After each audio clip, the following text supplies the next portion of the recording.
natibo and nikadum.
So I'm happy to note that the Embassy of Finland has been supporting youth skills development projects in the past.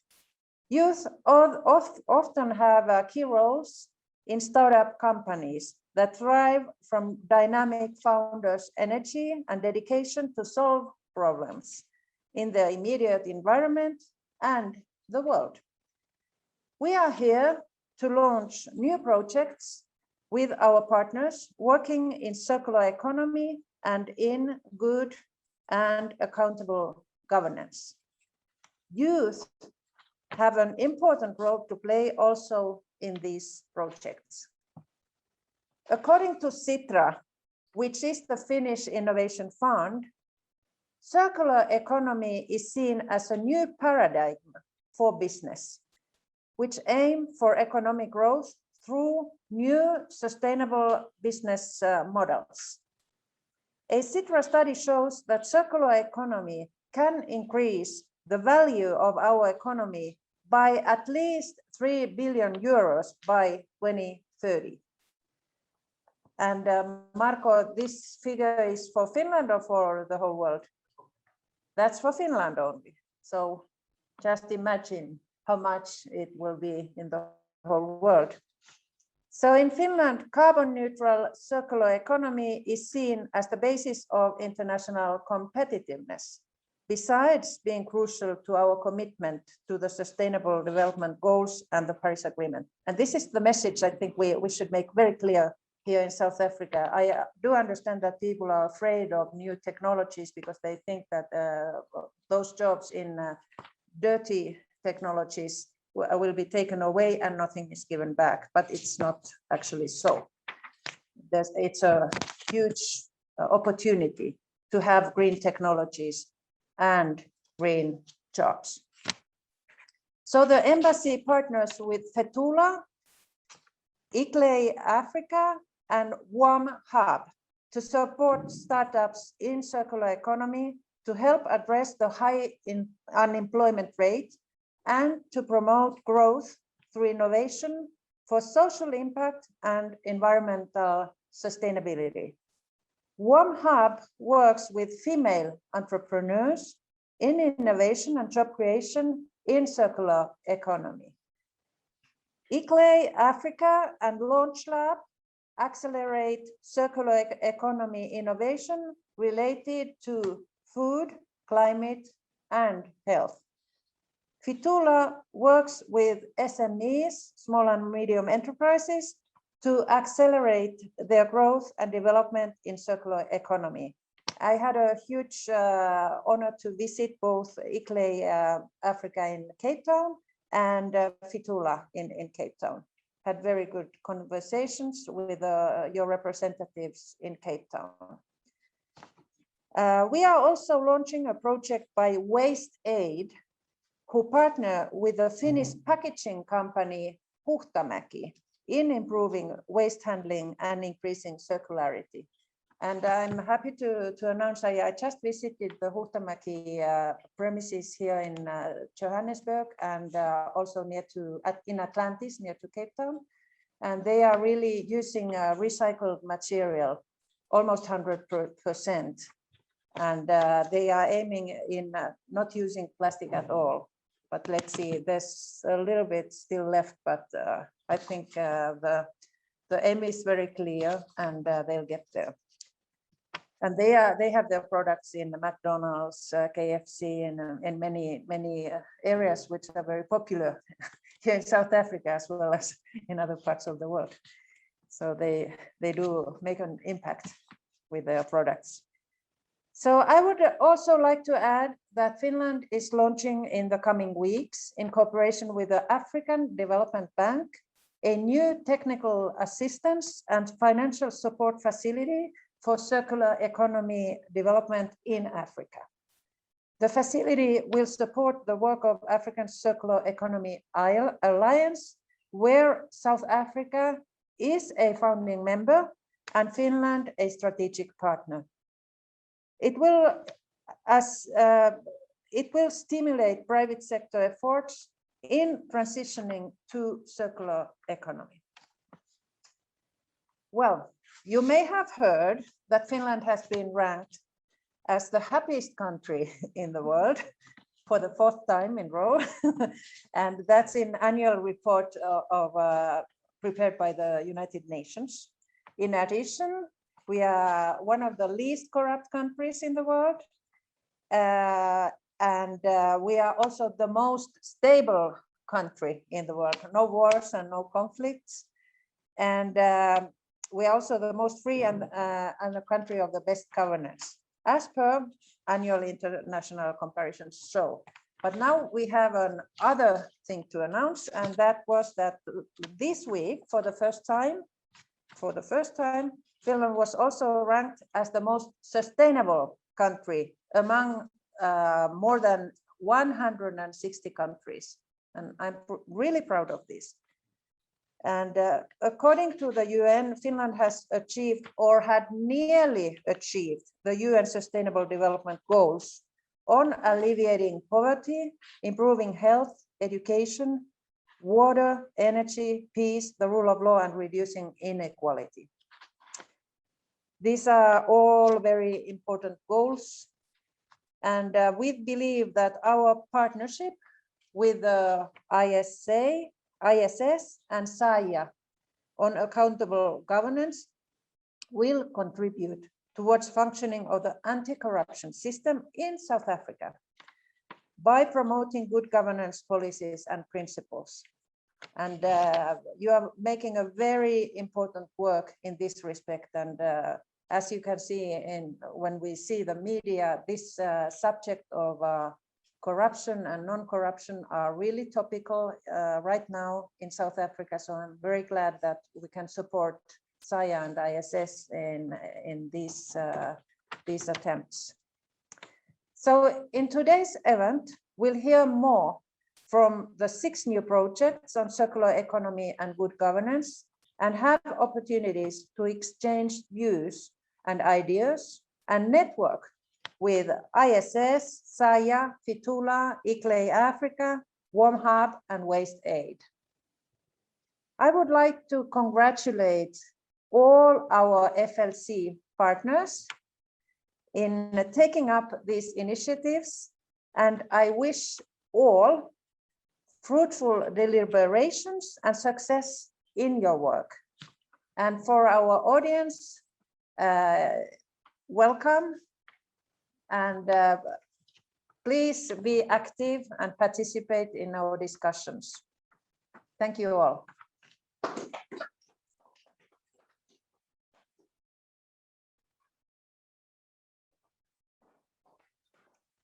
Thank you very much, Ambassador, and congratulations also on your recognition for your sustainability.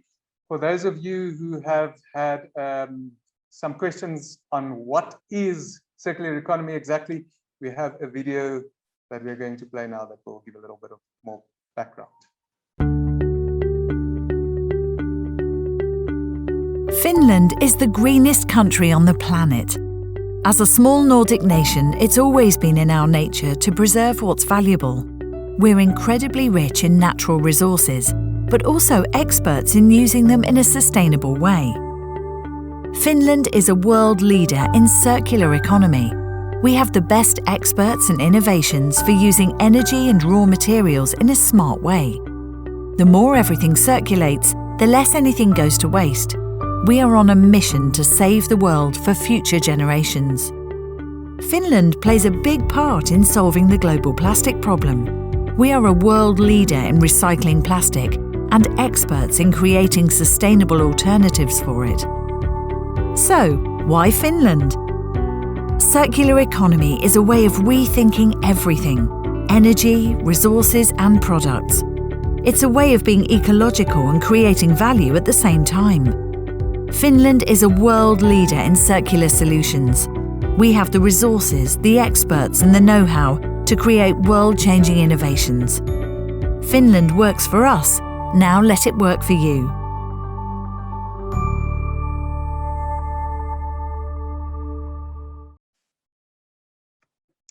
There you go. Now, our first FLC partner that I would like to call to the front is Grant Prince. Now, Grant is the Investment Readiness Manager at FETOLA, and he is responsible for enabling access to finance and overseeing the delivery of growth services to entrepreneurs on FETOLA implemented programs. Grant also manages the implementation of FETOLA's green and circular economy programs, and he works with hundreds of entrepreneurs and is inspired by small business owners that turn things around. Thank you very much for coming all the way from Cape Town to join us, and please come to the front.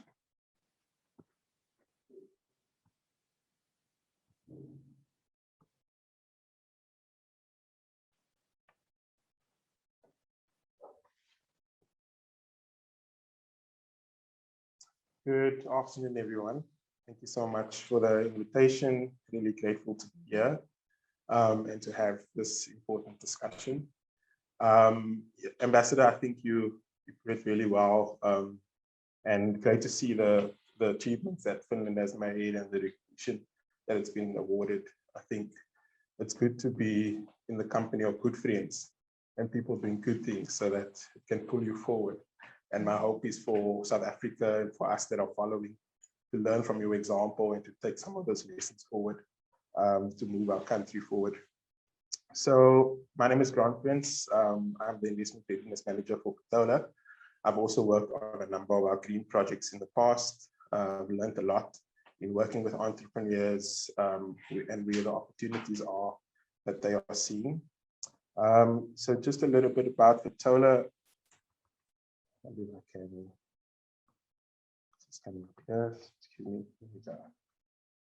So FETOLA has been around for about 15 years now. And our business is building businesses that last. So we work with hundreds of small businesses every year, helping them to really get the foundations of the businesses right and grow far into the future. So what motivates us and inspires us is seeing businesses that last a long time.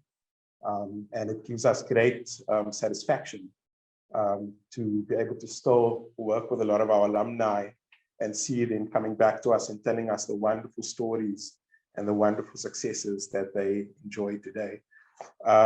So we work in enterprise and supply development. We're also championing a conversation around supplier development within corporate SA and how corporates can use that to create opportunities and inclusive economic growth for small businesses in South Africa. Something that we're very proud of is that none of our businesses that came through 2020 and that came through the lockdown periods had to go out of business. They either had to, none of them. So none of them, some of them, they probably had to let some of the people go, but we're starting to see those businesses rehiring those people that they had to let go. So that's really encouraging for us. We focus a lot on the development of the entrepreneur as an individual, the growth in their individual confidence. And we believe that if the person grows in their own confidence, it spills over into business success. And that's certainly the resilience that we saw come through 2020, especially. Yeah, so over the last, I think, 10 years plus, we've seen the creation of more than 4,000 jobs through the programs that we've been able to run. Our mission, we've set ourselves a very ambitious target. I think it's for the next 10 years, which is to enable or at least touch 1 billion lives through our enterprise and supply development initiatives. So why circular economy? Why did we, how did we end up partnering with the Embassy of Finland? So we worked with the Embassy of Finland on a past project a couple of years ago. And I think this program or this project came to us, I think late last year, when we were trying to think about what can we do to really catalyze impact in the South African economy. And sustainability is important for us because not only through seeing the results and the outcomes that have come through our sustainability projects that we've run in the past, but also it's a non-alternative. You can't do business in a vacuum. So you do business very much in your environment. And so for small businesses that are going to become big businesses in 10 years time, 20 years time, it's good for them to start embracing and incorporating the principles of circularity, the principles of sustainability into their operations, and not have to deal with that later on. So that's part of the vision here. And I think, especially in South Africa, social impact is job creation. If you create a job, that's almost the biggest social impact that you can create in this economy. And so in designing this program, which I'll come to the detail now, it was really about how do we promote inclusive economic growth? So how do we get small businesses to grow and to create jobs, but also to do that in a sustainable way and learn new methods of creating opportunities for themselves. So that's where this kind of project came in. And you'll see now that not only do we want to invest in South Africa's transition to a lower carbon economy, but we also want to sort of help SMEs understand what the benefits are of incorporating sustainability in their day-to-day operations. So some of the green projects that we've done in the past. So we've worked with JP Morgan Foundation, the UN and others on a couple of green economy programs. The main lessons that we've learned in these green economy programs were that, so these programs, normally our kind of usual 18-month business growth programs, we normally have non-financial support and a little bit of grant funding or direct financial support, which flows into SMEs. On our green economy programs, there was only the non-financial support. So there wasn't a lot of, the budget wasn't big enough to provide direct grant capital into these businesses. But we've seen really good outcomes come out of this, despite, the difference in the two approaches. So we've been fortunate to have a mixed cohort on our green economy program. So we had 80% of the business owners were Black owned, and 20% of the business owners were non-Black. And so we saw a really powerful dynamic come through those programs that had a more diverse mix of entrepreneurs. So there was a lot of knowledge and skill spillover. There was access to networks. There wasn't a lot of, normally in these homogenous programs where you have everybody that's from the same background, same culture, you sometimes get the potential for groupthink. So we didn't see that coming through quite strongly here. And also it was more representative of the country as a whole. So there were a lot of other lessons, and collaboration was a strong theme that came through our green economy programs. And through collaboration, that created access to opportunity. So we even seen businesses that came back to us. I was telling Marco, one of our alumni emailed me in the week and said, Grant, I partnered up with two of the entrepreneurs that were on the program. We formed a new company and we almost hit 2 million Rand as of this month. So that was really encouraging, and that's the kind of stuff that inspires me in working with these entrepreneurs. On our green programs as well, access to finance and access to market was a real challenge for a lot of them. So we had to be really creative in trying to facilitate access to external funding, and how we had to be creative in the way that we were thinking about access to market. So what we saw around access to market was businesses combining their skills, combining their capacity to form joint ventures or to form, kind of informal partnerships to tender for a bid with a mining company, or to tender for a bid with the public sector. So lots of lessons there, and some of the outcomes in the first iteration, which was just at green, 81 new jobs created. In the second iteration, which was groundswell, 74 new jobs created. But I think in addition to the jobs created, the jobs sustained was an important outcome there, because a lot of the business owners had kind of advanced degrees, chemical engineers, some of them were scientists. So it was interesting to see how they kind of approached or took on the responsibility of starting, growing, and managing the small business. Excellent. So just some of the kind of undercurrents, or some of the kind of the tide we think is favorable. There are some positive moves coming from a policy perspective. That's kind of, the National Development Plan. There's a lot of kind of regulations coming through that are encouraging circular economy and the growth of the green economy in South Africa in general. Some of the barriers include the gestation periods and the time that the businesses need to invest before they're ready to go to market. We're seeing those timelines becoming shorter, and also consumer activism. So they have to do less, probably compared to 2 or 3 years ago, and I have to do less client advocacy, because consumers kind of get it. They kind of understand why investing in sustainable products and services makes sense. And we're seeing a growth in the impact investing community that lends itself to the growth of circular economy and green economy, and capital flows into this area offshore into South Africa. So those are some of the kind of broader influence that we're seeing coming through. Oops, if I can, So FETOLA's Circular Economy Accelerator, what does it look like? So this is a 3-year multi-layer circular economy program.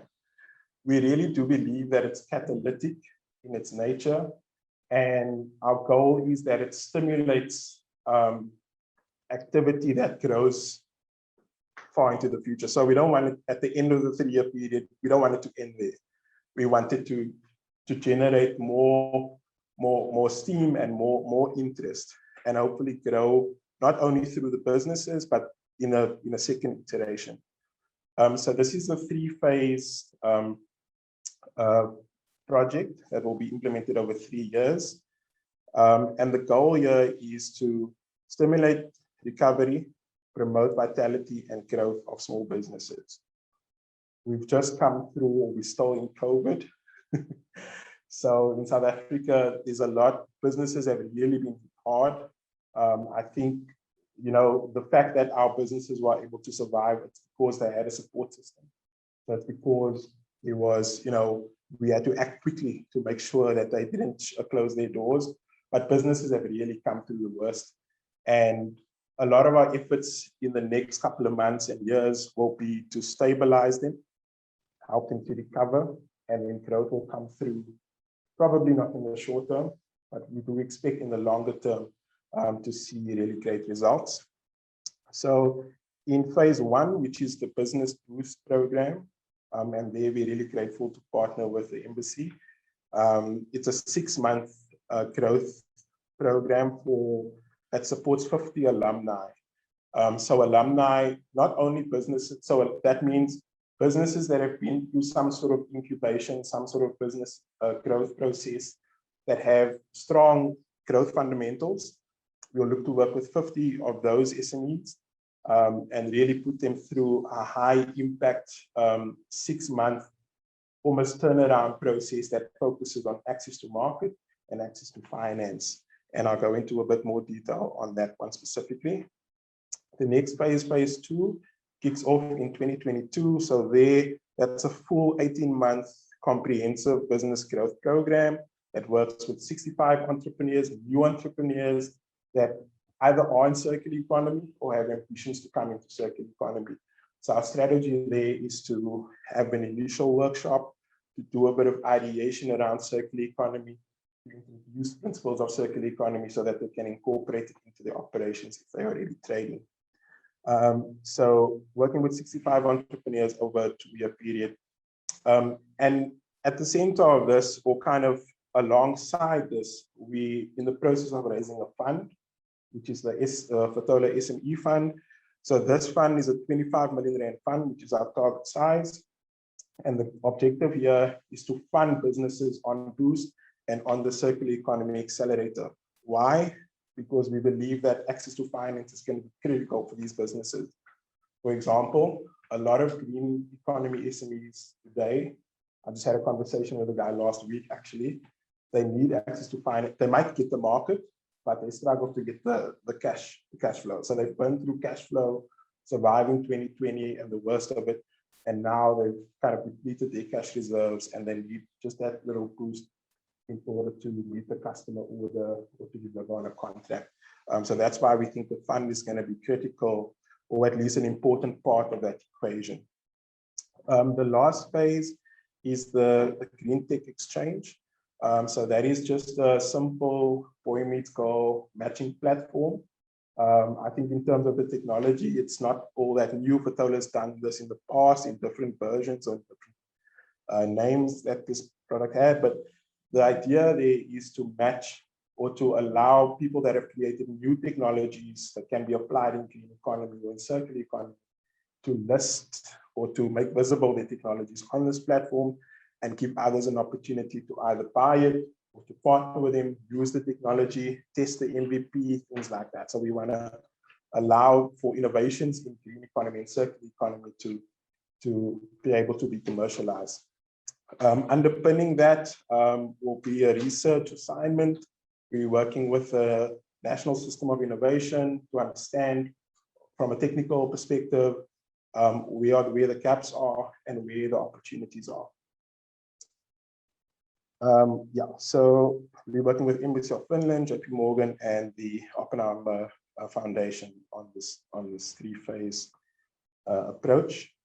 So about Business Boost, as I said, it's a 6-month intervention. The call for applications goes out in the next couple of days. Short, high impact initiative, working with 50 businesses, and the goal there is business stabilization, recovery, and growth. The focus is on access to market and access to finance. So some of the interventions there will include supply chain readiness, sensitization or training, process re-engineering, investment readiness support, and then direct market introductions to achieve the outcome. So on Boost, a large part of the participants on Boost will be our alumni who we know, like, and trust.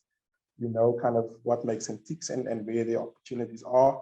So the goal would be to quickly work with them to unlock short-term results and job creation, which is an urgent requirement for South Africa. And again, to work with the Embassy of Finland to learn what best practices are being applied in Finland and what we can bring and introduce through the business network in South Africa. And just and share our learnings with the ecosystem. I think that would be important as well. So our founder or target founder profile. So we're looking to work with majority Black-owned businesses, 80% women or female entrepreneurs, and we're targeting 50% rural or township economies. They have to be in green and circular economy. And that just explains a little bit about so we're targeting the underserved communities, right? And because we believe that this is a way that can be deeper and longer lasting. I think maybe there's one more left. Yeah, I think that's it. Any questions, or shall we take questions at the end? Okay. Thank you very much, everyone. Thank you. Grant, thank you very, very much. I'm just going to stop sharing the screen here.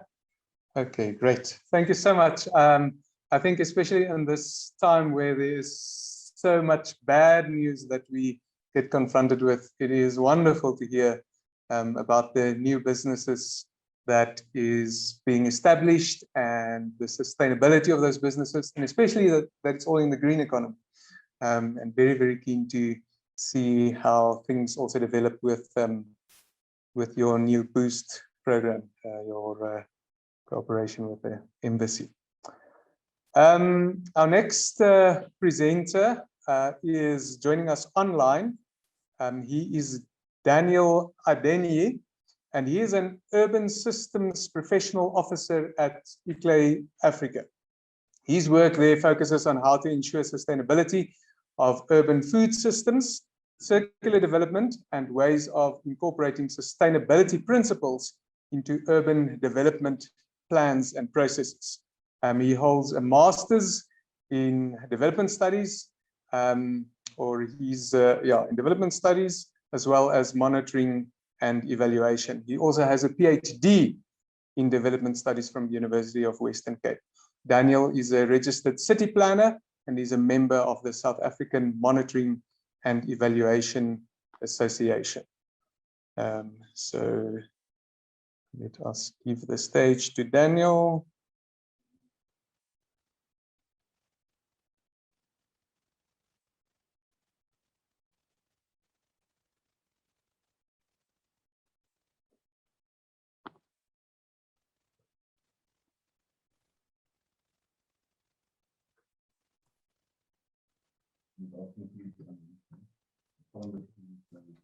Okay.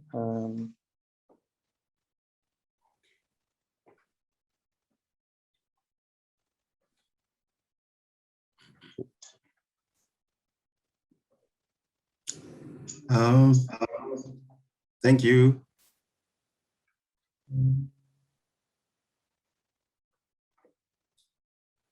Hi, Albertus, can you hear me? Yes, we can hear you, Daniel. You can go ahead.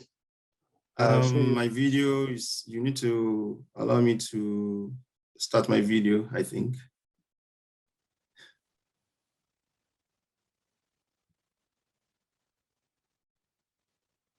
You try again, Daniel. Great, thank you very much. Then to share my screen. Okay. Great. Thanks very much. Thanks, Albertus. So good afternoon, everyone. It's nice to be here. I'm Daniel Adenie, and I'm just going to be presenting on our project, which is titled Accelerating Circular Economy in Africa, ISS Africa. Just like the ambassador alluded to, I mean, she made reference to the fact that yesterday was Youth Day in South Africa. And what we realize is that a lot of our youth, they are involved in startups. And that is why a project of this is also very important. Just in terms of our project partners, we've got ICLEI Africa, where I work with, and I'm going to share more about us. And we've got Launch Lab in Stellenbosch University, which basically, they are very experienced in incubating startups and bringing them on board and upskilling them, as it were. And we have to acknowledge our funders also, the Embassy of Finland. About ICLEI Africa, we are a network of local governments, and we provide advice for our local government and cities on how they can incorporate sustainability issues in whatever they do. We also represent them in international forums, because what we realize is that many of these fora, national government and national government are well represented, but the voices of cities are seldom heard. So we tend to represent them, and we undertake sustainability projects also. So in terms of the partners, ICLEI Africa, we do a lot of work around the circular economy, around Wealth Nexus, and generally sustainability or sustainable development, as it were. So we bring this experience, this expertise on board to work with Launch Lab at the Stellenbosch University, who basically have the experience of incubating startups, but then not necessarily circular economy. So we tend to work together to see how we can incorporate this with the funding provided by the embassy. In terms of the rationale for the project, Accelerating Circular Economy in Africa,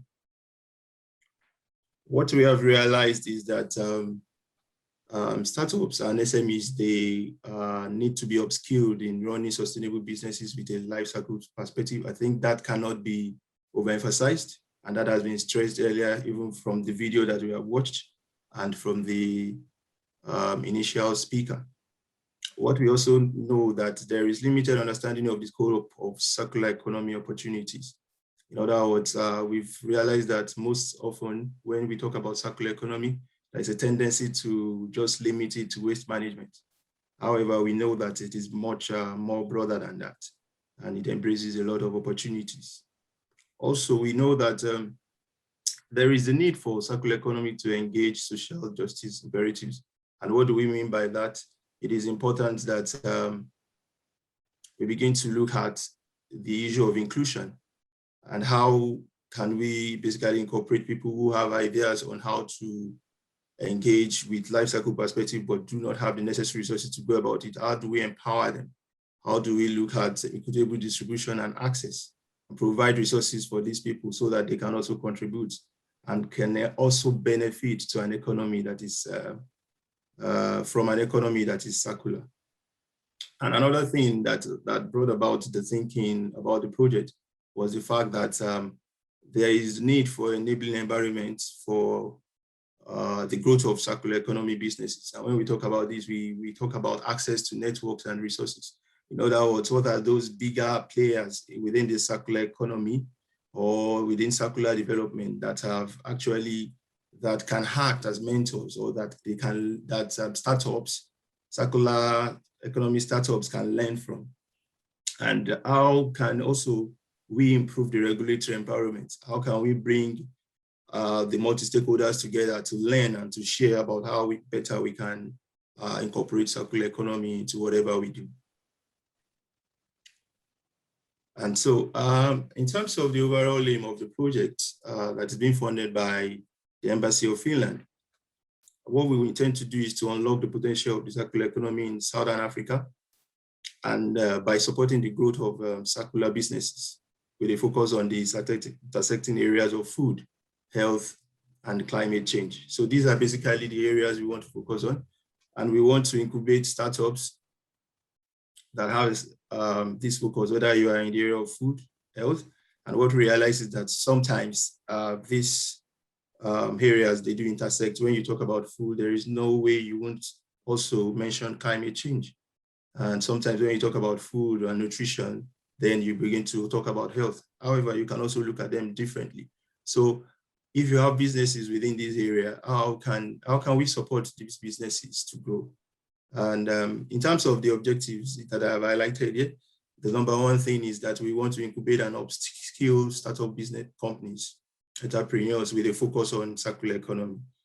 And it's not only enough for us to upskill them, we need to also expose them to maybe perhaps businesses that have actually grown that they can learn from. So that's why we have there that we want to provide a platform for exposure and interaction with mature circular economy businesses, funders, and government officers. At ICLEI Africa, we have a community of practice that we bring together, a community of practice of circular, around circular economy. So we bring circular economy practitioners together, whether they work in the cities, they work as academics, or in the non-government sector. We bring them together to share ideas together. So regularly we organize this kind of meetings.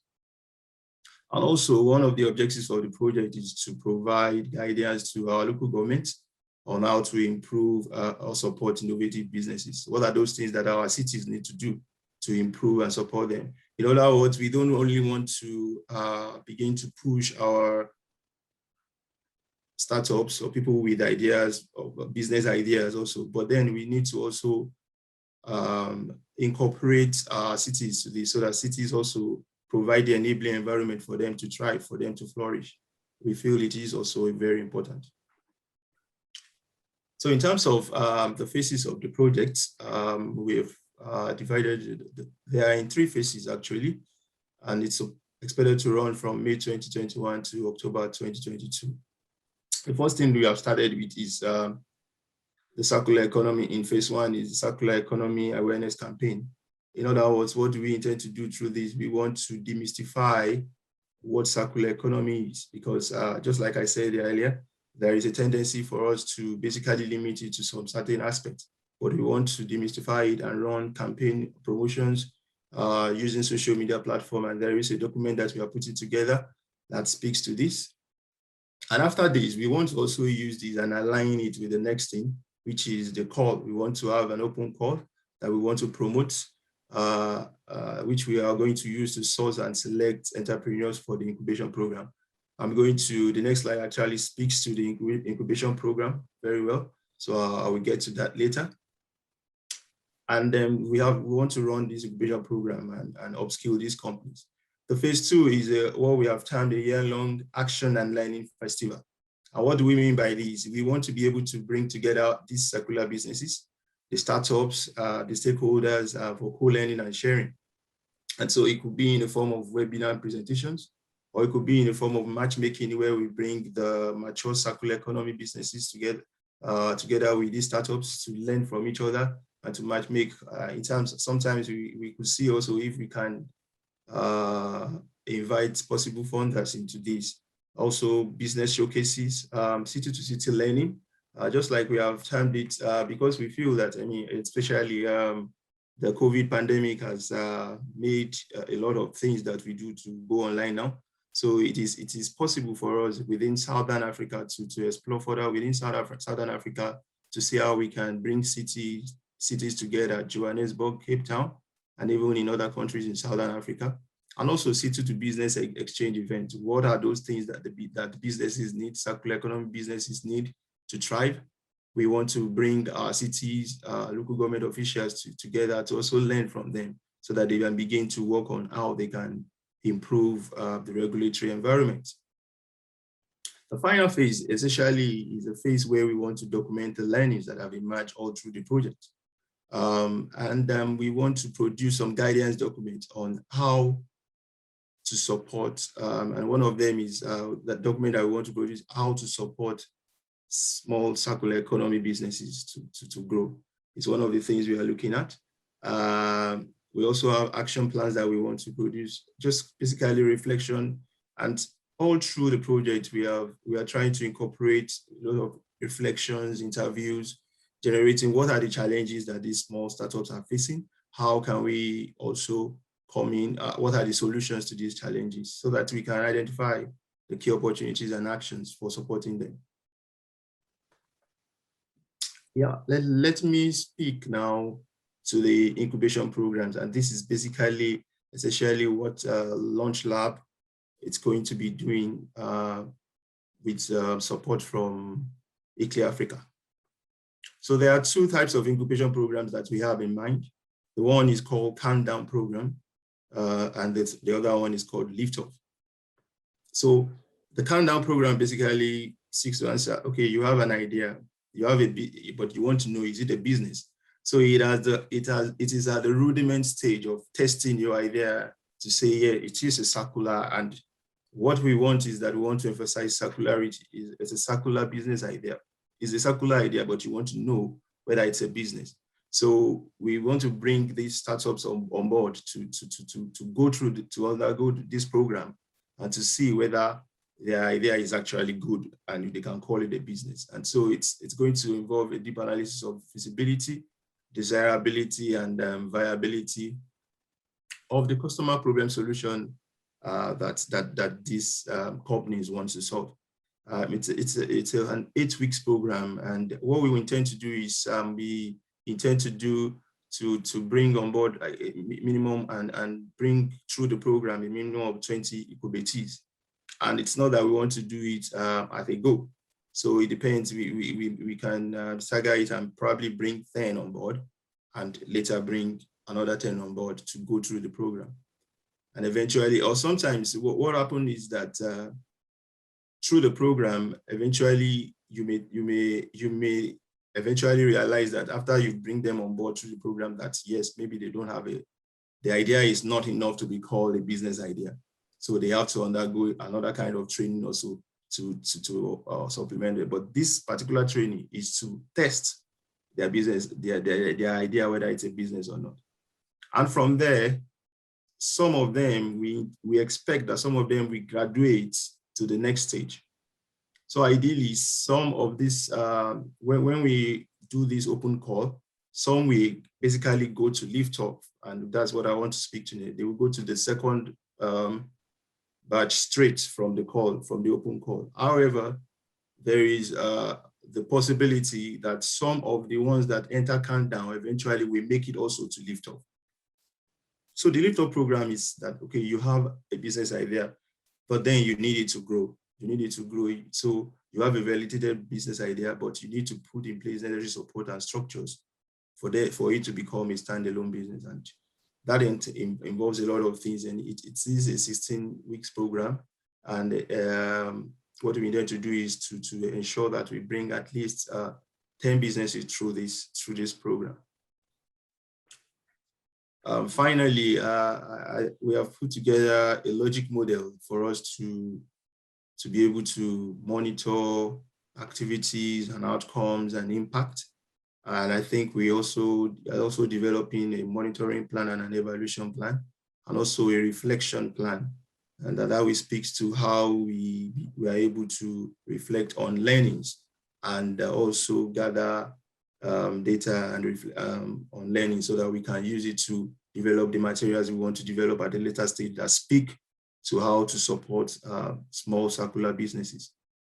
So in terms of activities, I think I've spoken about the awareness campaign, and the outcome is that we expect that a lot of people will become aware of what it means when we say circular economy strategies and the relationship between that and business models.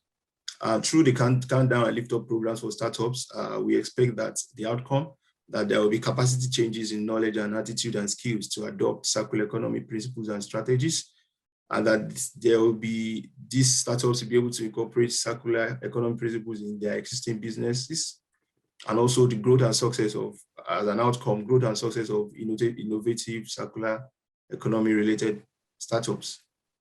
In terms of the Action and Learning Festival, what that basically intends to do is to increase the knowledge and skills of people when it comes about circular economy, and then for them to develop also relationships with other people.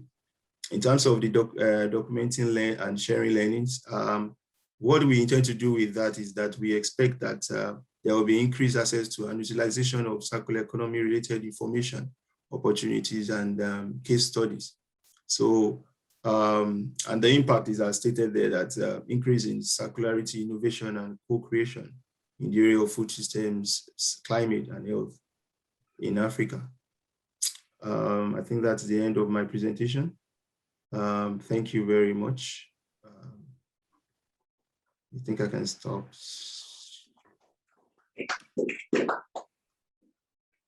Thank you very much, Daniel. As you went through your presentation, I was thinking there are a few of my own ideas that I'd love to send through your incubation process. If you have any questions for Daniel, please write it in the chat box, and afterwards we will have an opportunity to put the questions to him. Okay, so we have a slight change in program. So next we have Nadia Musaji, who is the co-founder of WomHub, and she's standing in for Anjani Harjevan. Now, Nadia is a serial entrepreneur by passion. She's a civil engineer by training, and she is the co-founder and the chief innovation officer at WomHub. She also co-founded WomEng, a global social enterprise developing women and girls for the engineering and tech industry. She has over 15 years experience in innovation, design engineering, incubator, and accelerator development. Nadia, so over to you.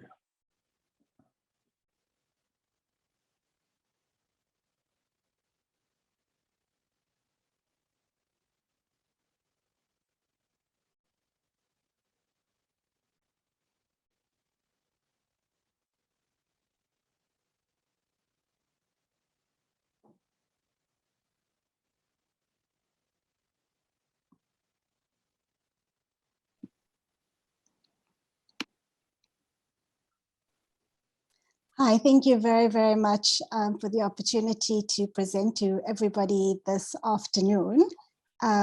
It's an absolute pleasure and an honor to be able to do so and to share a little bit about the work that we are doing to be able to support female founders and female innovators in the circular economy.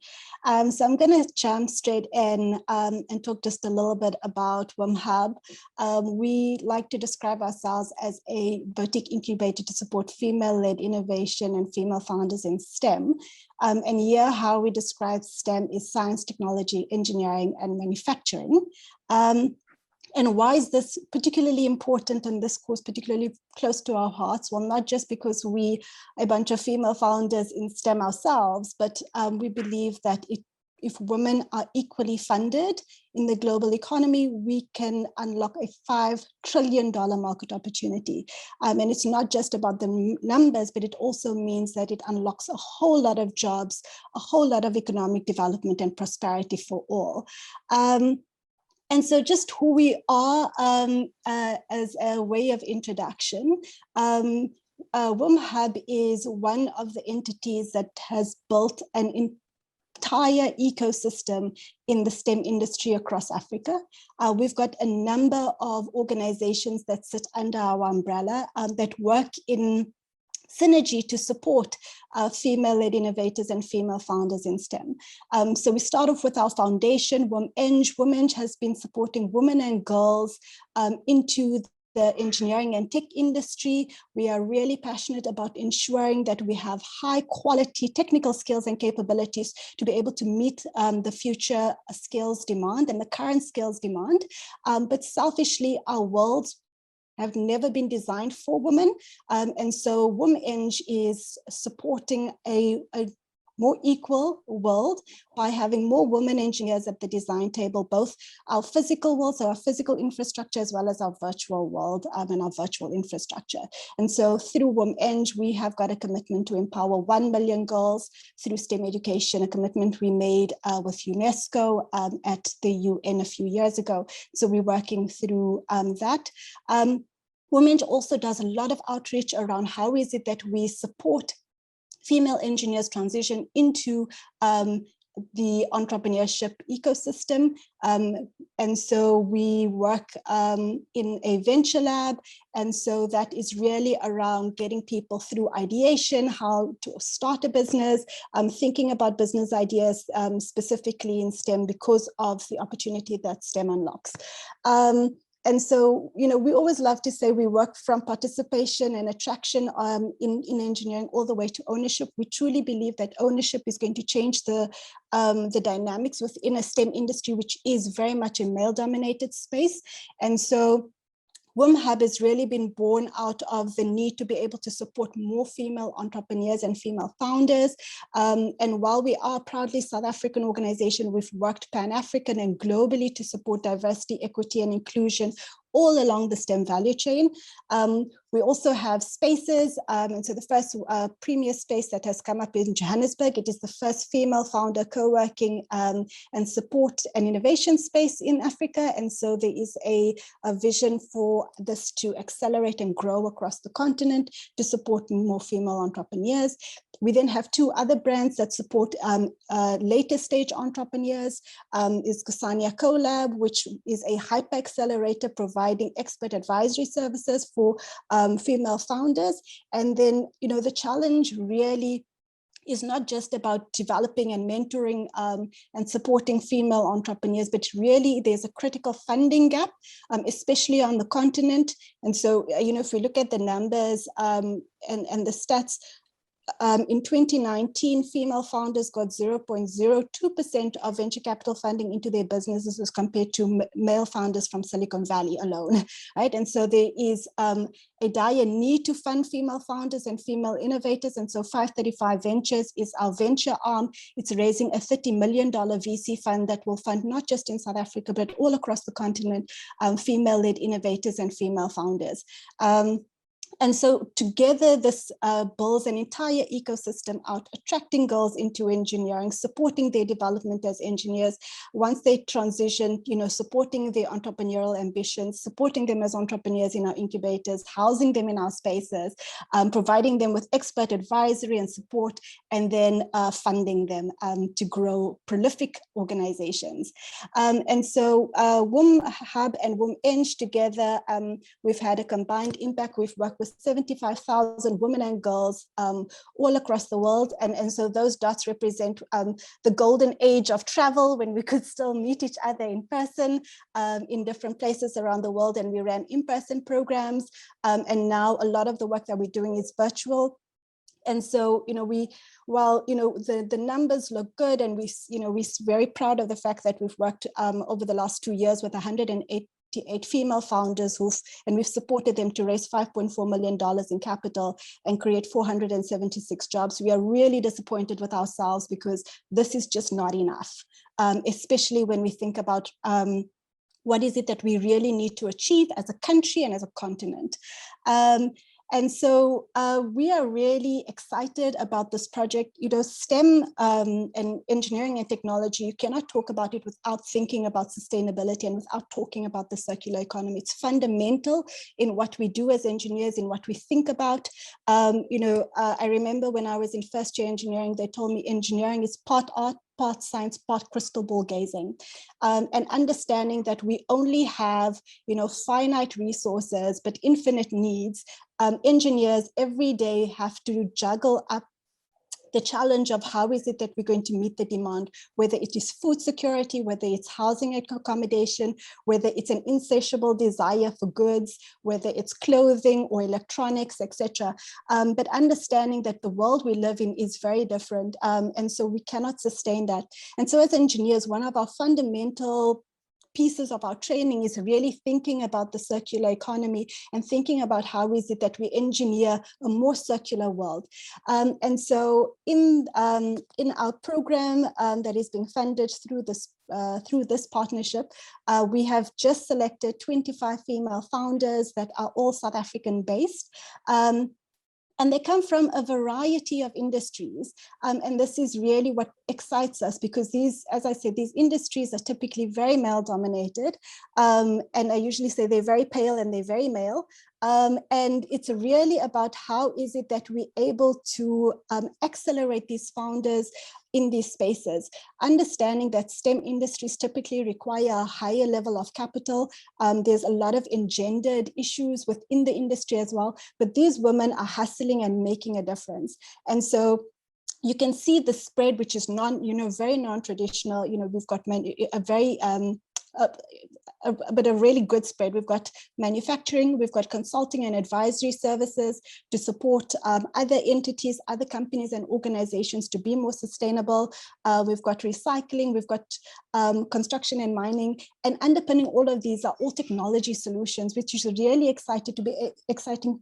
So, by investing now in these founders, we're able to accelerate their growth and development. And hopefully connect them to all the other programs that we are running, and see some of the successes that we've seen on our other programs, like a farmer in Zimbabwe who uses technology to improve chicken yields, and all the chicken waste that she creates is actually being transported to another member on our programs who actually uses eco bricks for clean cook stoves. And it's really around that kind of collaboration that we're looking for. So our founders that are being funded on this program join our global founder programs. And what is really important for us is, while we are proudly South African and job creation in this country is really important, we always have a Pan-African focus.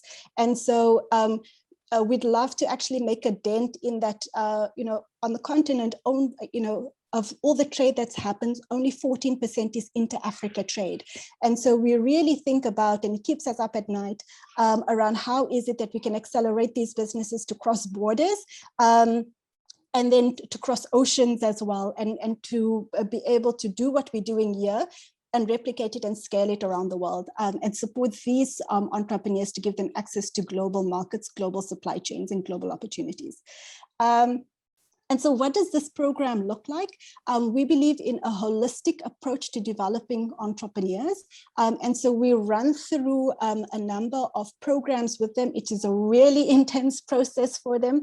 And one of the things that they consistently tell us after a program is run is they have experience the growth and the development like nothing else they've experienced before. And so, we focus on, we always call it kind of a layered effect.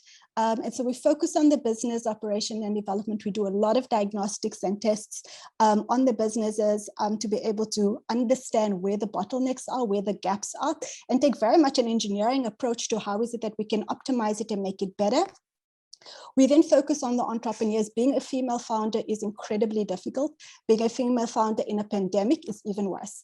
And that's just because the stresses on women specifically in a pandemic, it has exacerbated. So the burden of care and household responsibilities has increased during a pandemic on top of businesses and a shrinking economy. And so the fact that we focus on the mental and physical health of our entrepreneurs is really important and critical, because if you're not healthy, you can't grow your company, right? And then we focus on leadership development, which I think is a really important and crucial component, leading self and leading teams. And then the last two pieces are really about how is it that we get these businesses very much formalized in terms of their governance and processes, so that when they are ready to go and trade globally, they have all the checks and balances in place.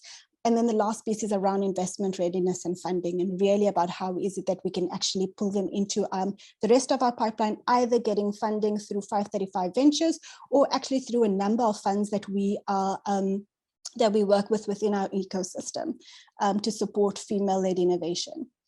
And so this is a year-long program for our founders. It is a combination of intensive masterclasses, lots of business diagnostic and analysis, a lot of learning, group learning, as well as individual learning. We support them with business mentors as well, who are expert engineers and professionals within the STEM industry that can support them in terms of thinking about their businesses holistically. And because of the technical nature of the businesses, that kind of technical support and know-how is really crucial to be able to get them into business optimization and to getting them running profitably and sustainably. And so we take them through this entire kind of snaked process and then have them demo at the end. Throughout the process, we love doing surveys to be able to kind of gather data, because I think for us, it's really important not to be able to just tell great stories about the businesses, but to actually give the hard numbers and facts around how is it that we're able to invest and see that return on investment for every partner that we work with across our program. So we are really excited to be able to truly invest in female founders in the circular economy. And we have already kicked off our program this past week. And so this next year is absolute fun and joyride for us, as we hopefully work with these founders to be able to not just develop them and themselves and their businesses, but actually start to create more jobs in an area that has an unlimited amount of potential. Thank you very much.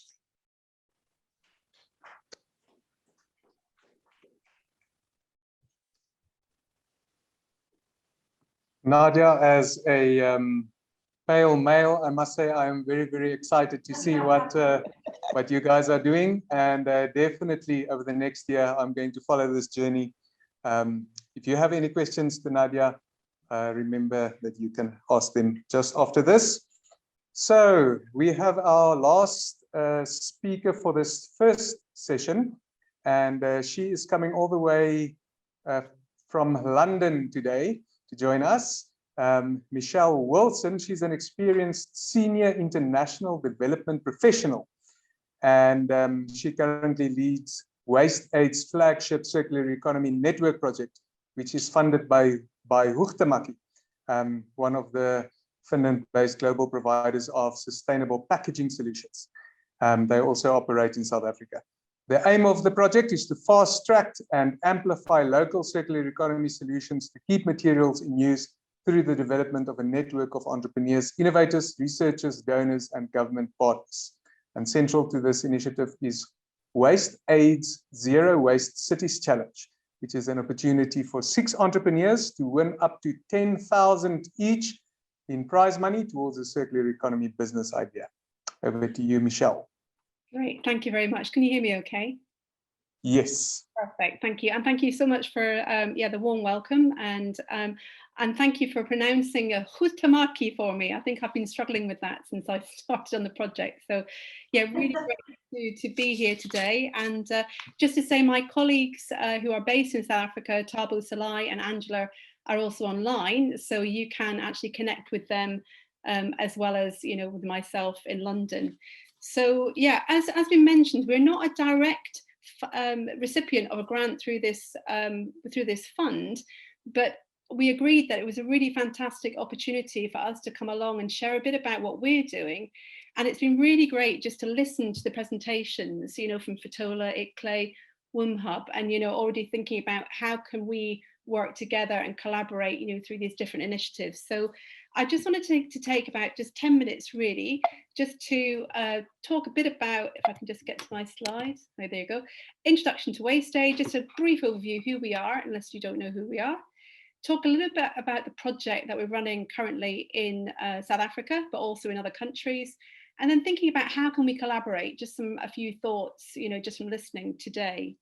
So first of all, WasteAid, who are we? So we are a UK-based international NGO. We were set up in about 2015, so we're still quite young. And we were set up really by waste professionals in response to what we saw was, a growing waste crisis. And 1 in 3 people worldwide are forced to dump or burn their waste, which has a major impact on disease, polluting oceans, and also contributes to climate crisis. So burning waste, creates this black carbon, which has a massive impact in carbon emissions. And I think it's been mentioned already today, the circular economy is more than waste, and we 100% agree with that. But, one of the key principles of circular economy is keeping materials in use. And we firmly believe that unless you have an integrated waste management system, it's impossible to keep these materials in loop.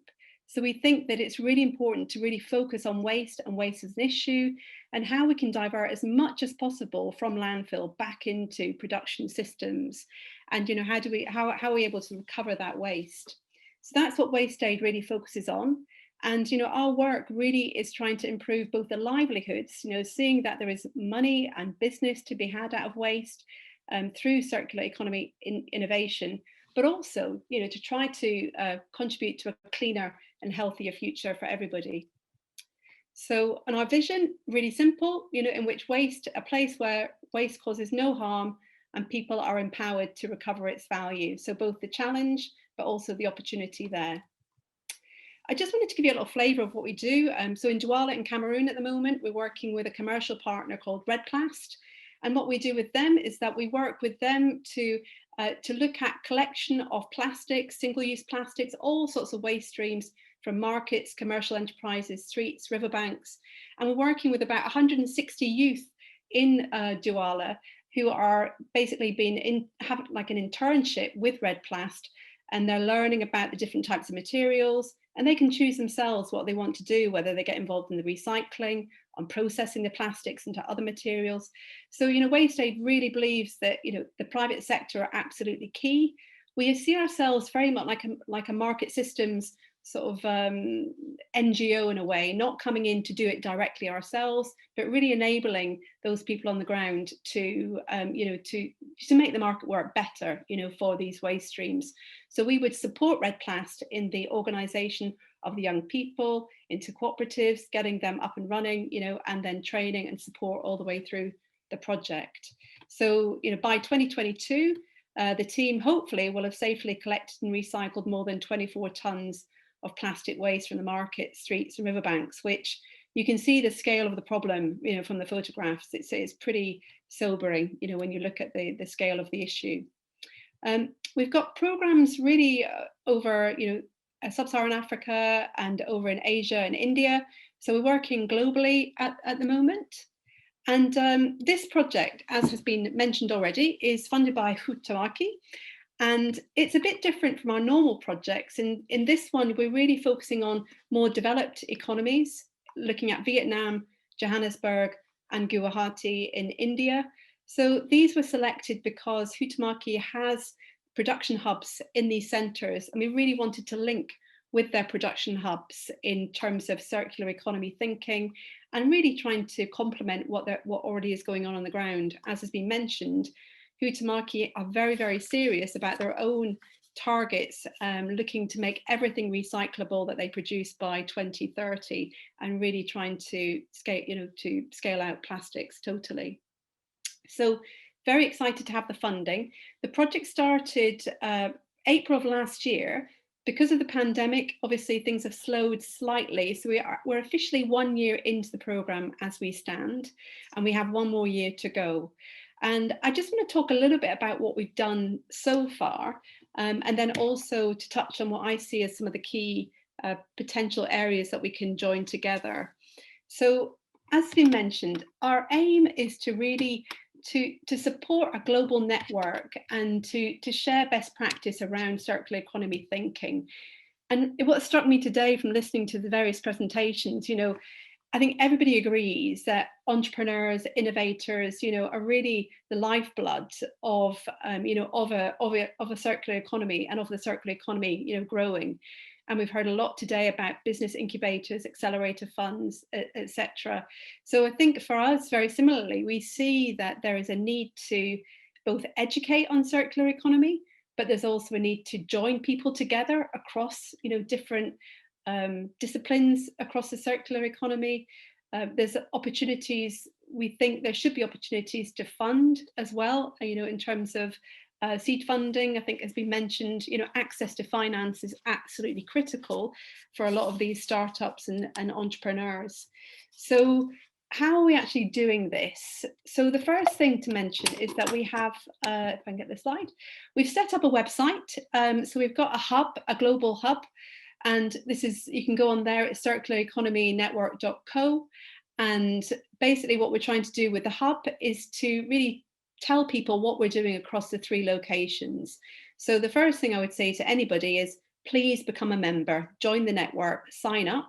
That way you can really plug into what we're doing and have a look at the site. On here, we're looking to build pages around what's going on in South Africa. So we would love to showcase some of the FLC work that's going on, having resources on there, toolkits that people can download, and then also looking at trying to curate some good content, from across the various content providers like Be Wastewise, Ellen MacArthur Foundation, people that are presented today. I'm sure there are many resources that we could also share, through this hub. So the first thing we did was set up a hub where we can start to reach out and talk to people and start to connect people. We've got over 300 members so far. We're looking to really drive that and grow that. But yeah, we'd really encourage anybody and everybody today, if you can, to join the network. The next thing that we've been doing is trying to bring together people within the network in South Africa and India and Vietnam on sort of low-key grassroots events. Obviously, because of pandemic, we're slightly limited.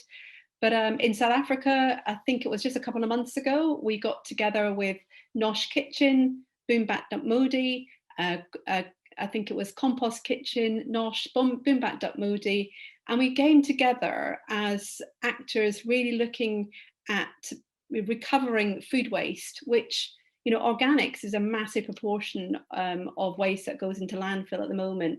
So looking at technologies and companies that are already looking and working in this space, how can we divert this food that is going to go to landfill into other uses? So we had an event in Johannesburg, got some media coverage on the back of that. And then we've been doing similar events in India and Vietnam as well. And we would like to do more of those events if possible, COVID allowing. So at the end of June, July, we are planning a youth and waste study visit to an organisation called Upcycle. So working in Johannesburg with opportunity centres in Alexandra and Klipfontein. So bringing entrepreneurs who are looking potentially at getting into waste as a business into a centre where people are already doing it. So we're trying to sort of link entrepreneurs that exist on the ground, give them a bit of exposure to circular economy, and particularly around where waste can be made into a resource. The next thing I want to chat through is the Zero Waste Cities Challenge, which has already been mentioned. So I think, as been talked about before, investment finance is really essential, and there's not that many small grants available for the types of entrepreneurs that that we are focusing on. So Huhtamäki and ourselves have put together this Zero Waste Cities Challenge. It's across all 3 hubs, South Africa, India, and Vietnam. The prize, it will be 2 €10,000 prizes in each location. We launched it on the 19th of April and the deadline is the 19th of June. And looking at the applicants so far, I think the majority of them are coming from South Africa. So we know that we've got a very vibrant space. And what we want to do through this competition is we'll shortlist probably up to 12 from those who have entered. They will benefit from targeted business development services over an 8-week period. And they then will be able to pitch. 5 of those will be then pitching to a Dragon's Den style of 5 judges. And then on the back of that, 2 will be chosen to receive €10,000 to go towards an idea that can contribute to the circular economy in their area. We are focusing on Johannesburg as a locality for this activity, but the ideas can come from outside of that.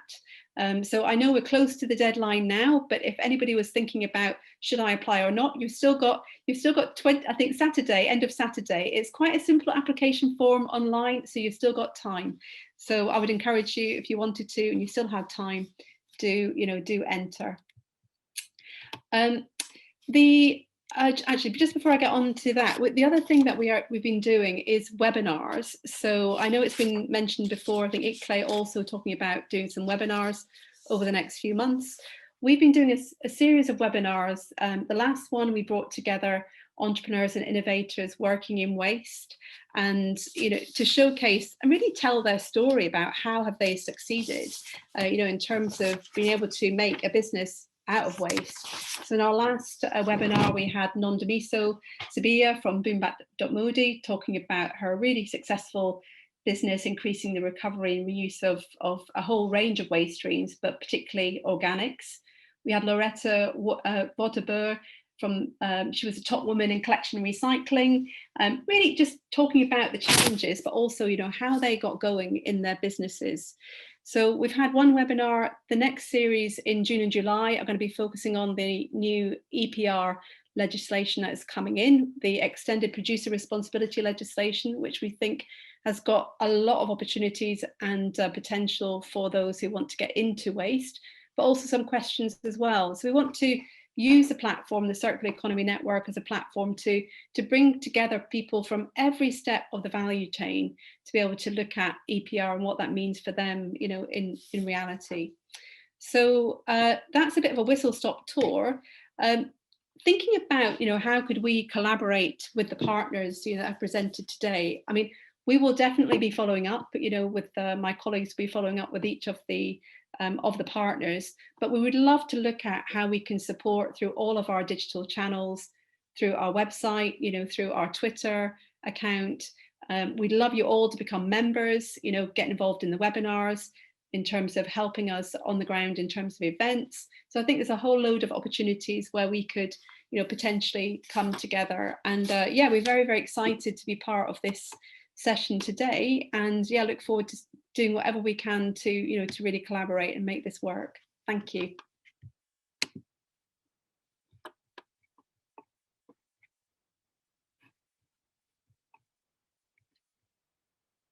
To hear about all these practical circular economy projects and exciting this challenge. If you have any questions to Michelle or any one of our other first panelists, please, this is your chance to type them.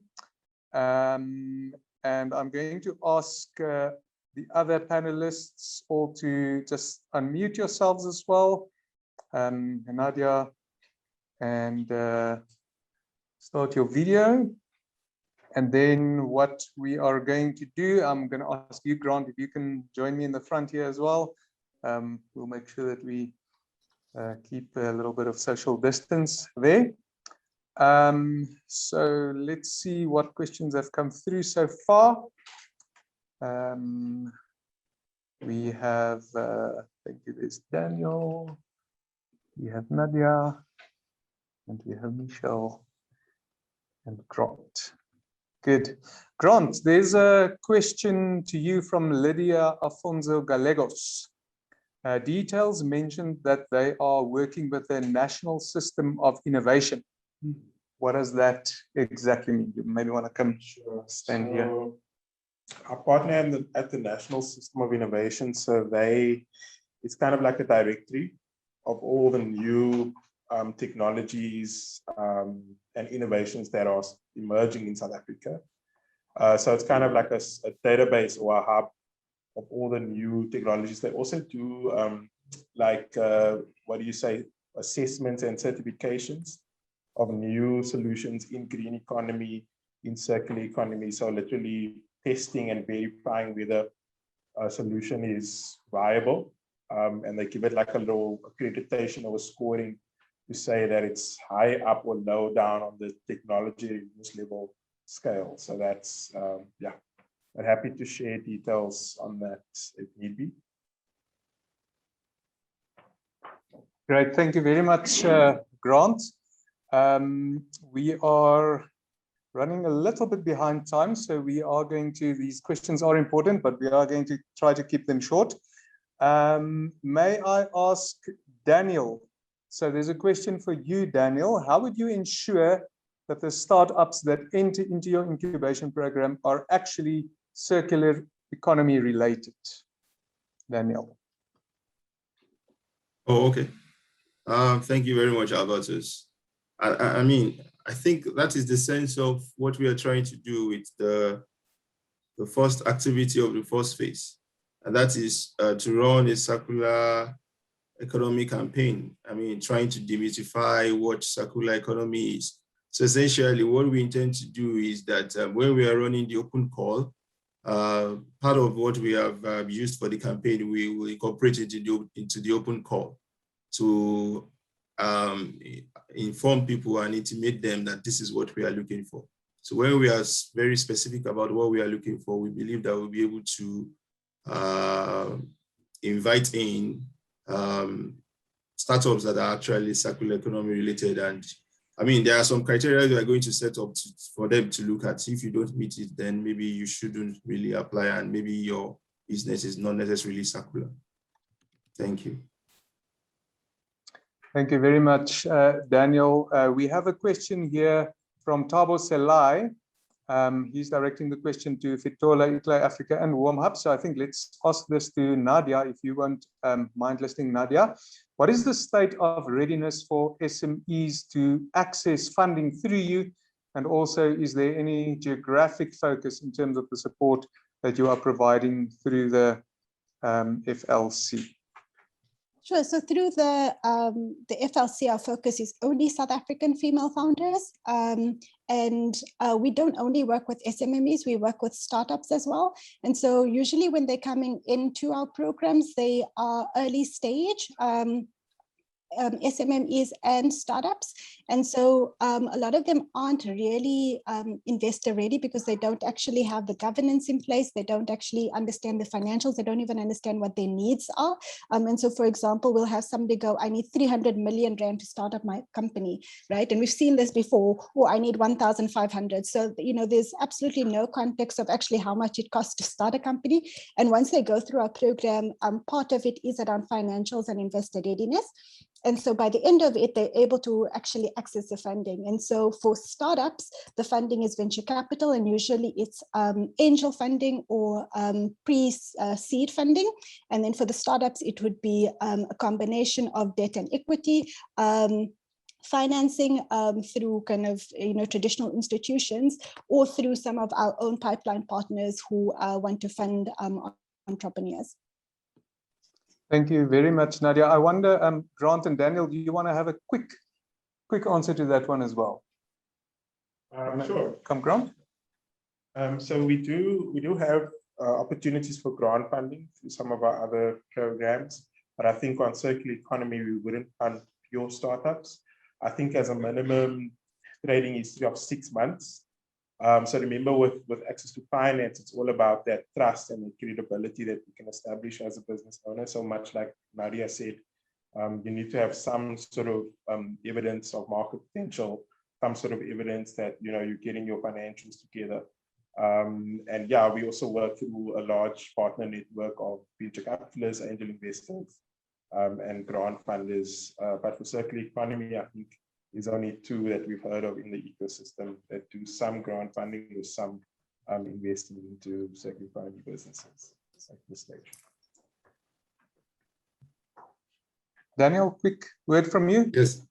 Yeah, thank you. I think I also alluded to it at the presentation when I was presenting, is that the first thing that we do is to ensure, to make them ready to be able to access funding, as it were.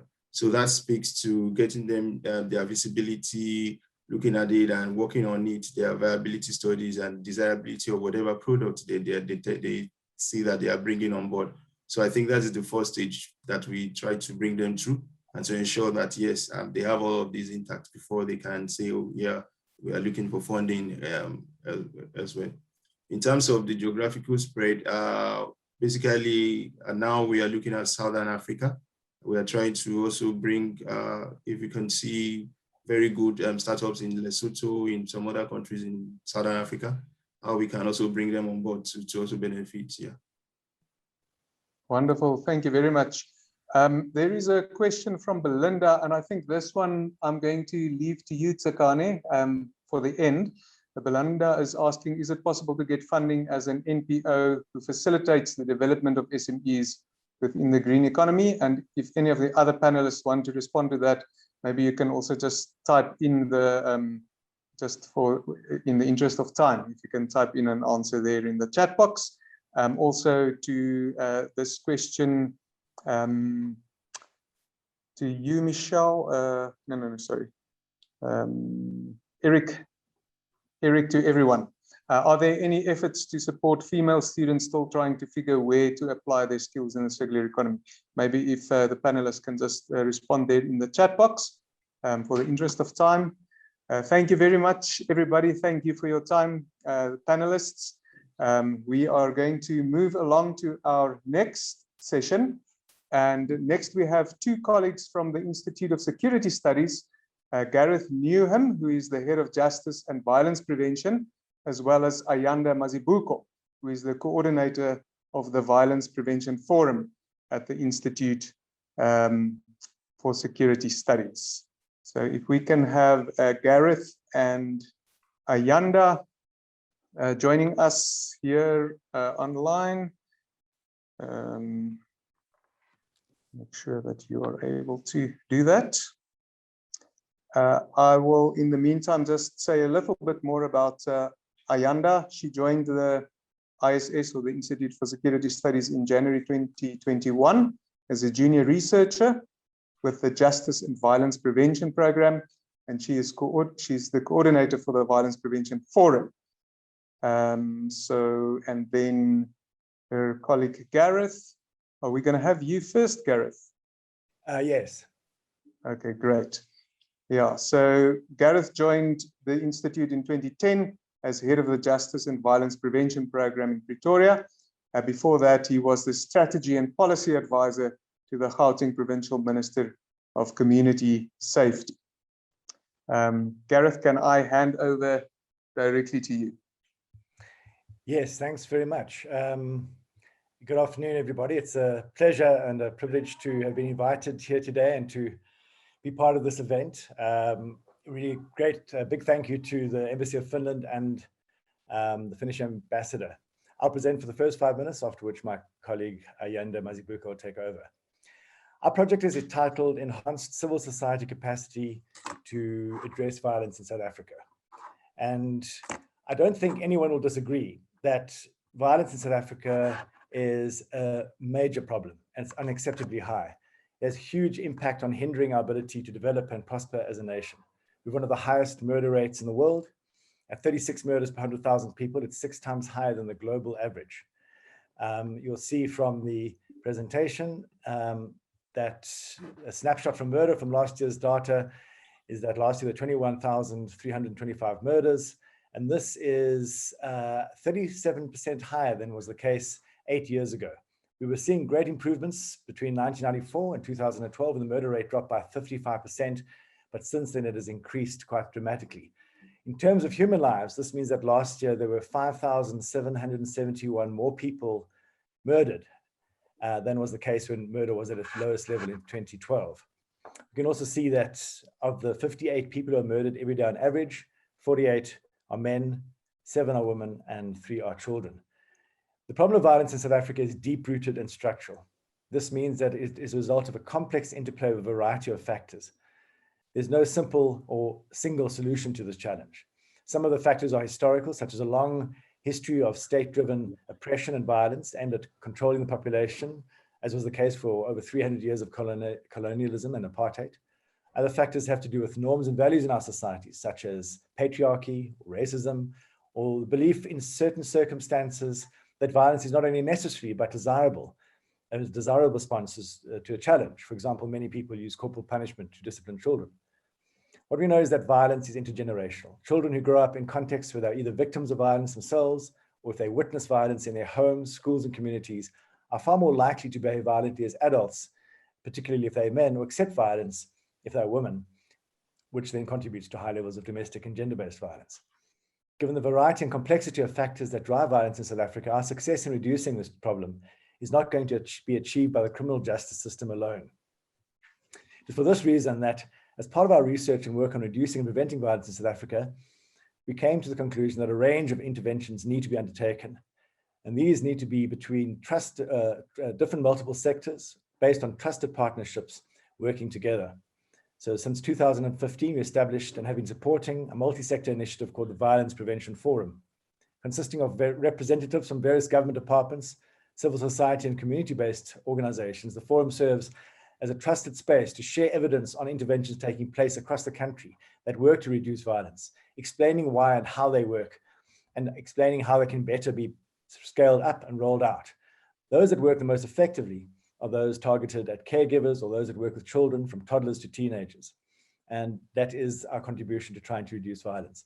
Based on these lessons and the experience of the Violence Prevention Forum, the 3 key objectives of our partnership with the Finnish Embassy are as follows: to improve knowledge across civil society organizations and government departments on the trends and patterns and factors driving violence in South Africa. Secondly, strengthen civil society ability to contribute to and support both community-led and government-led interventions to prevent and reduce violence. And 3, to enhance capacity of facilitators from these different components or sectors to actively prevent violence in their workspaces and in their communities. With regards to the first objective, we established the Crime Information Analysis Hub. You'll see this there. It's an online, freely available platform that provides huge data sets of violence taking place at local, municipal, provincial, and national levels. In addition to that, we collect our own data based on daily monitoring of what we call public or intergroup violence, such as xenophobic attacks, vigilantism, violent protests, and so on.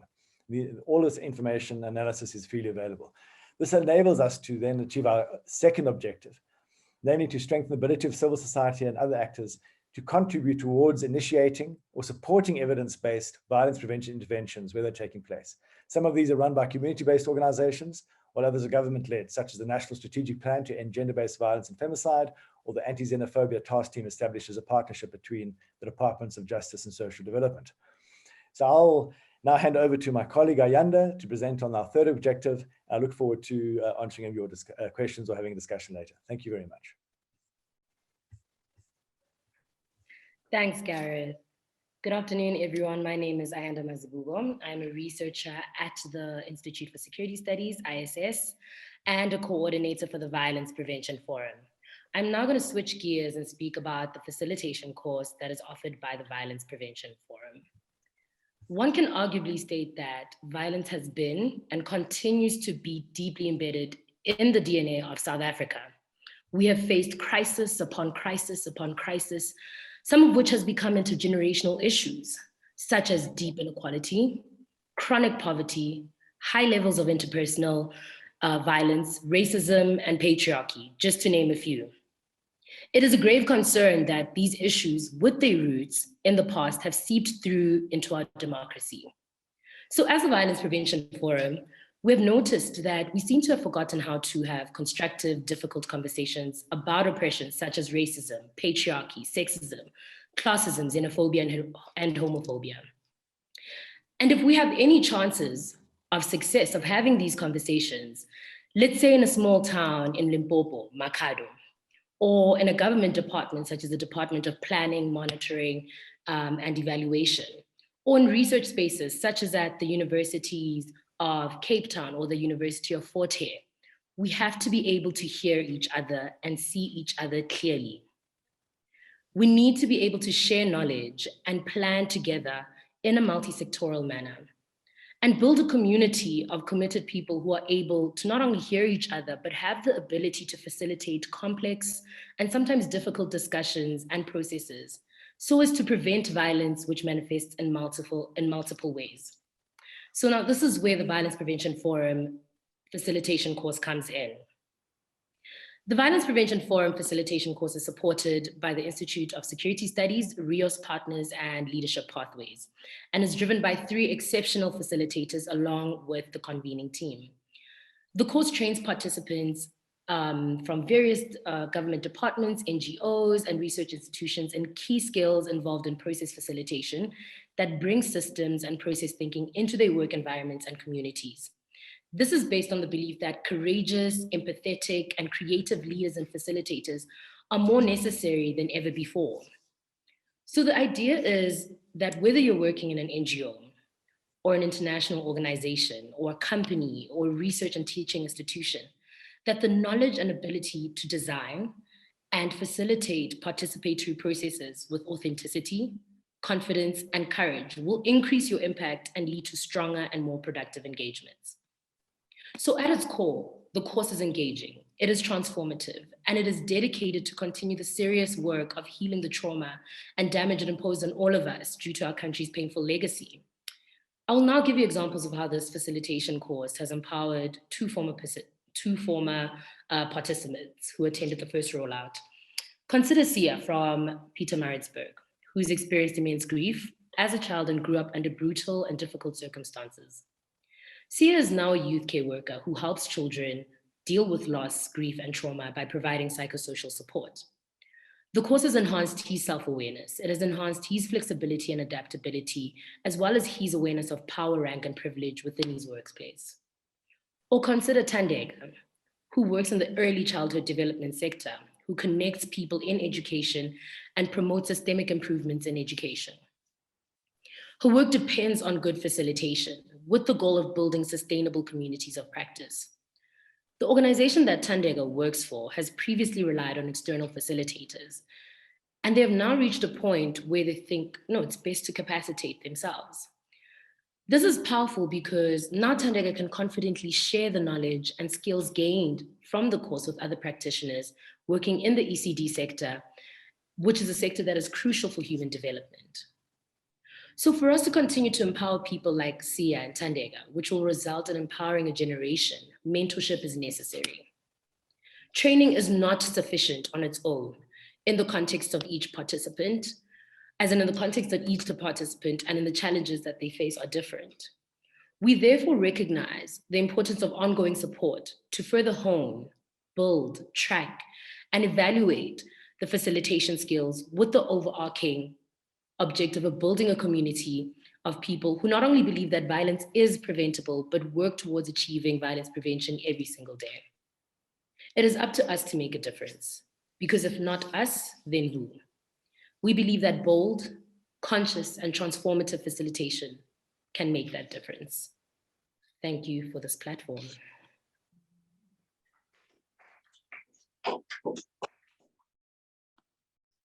Thank you very much, Gareth and Ayanda. If you have any questions for them, please type in your questions now. We have one more speaker, and then we will have a chance to have a little bit of a discussion. So our last speaker for today is Desiree Koscielek, who is the head of youth programs at the South African Institute of International Affairs. And for the past decade, she and a committed team have been working to build youth participation in policy and decision-making spaces in South Africa. She holds multiple degrees and postgraduate qualifications in the areas of anthropology, history, Portuguese, development studies, post-secondary education, and sustainable development. So over to you, Desiree. Thank you very much, everyone. Yeah, so I'd like to share with you today about some of the work that we're doing as part of the initiative with the Embassy of Finland, as part of the Youth at SAIIA programs. I think I'll just start with, as with everybody right now, most of our activities and most of our engagements have gone online, but just kind of giving you a sense of some of the faces behind all the work as we start off. We're working with young people between the ages of 13 to 25, spread across all of South Africa. So just to go on.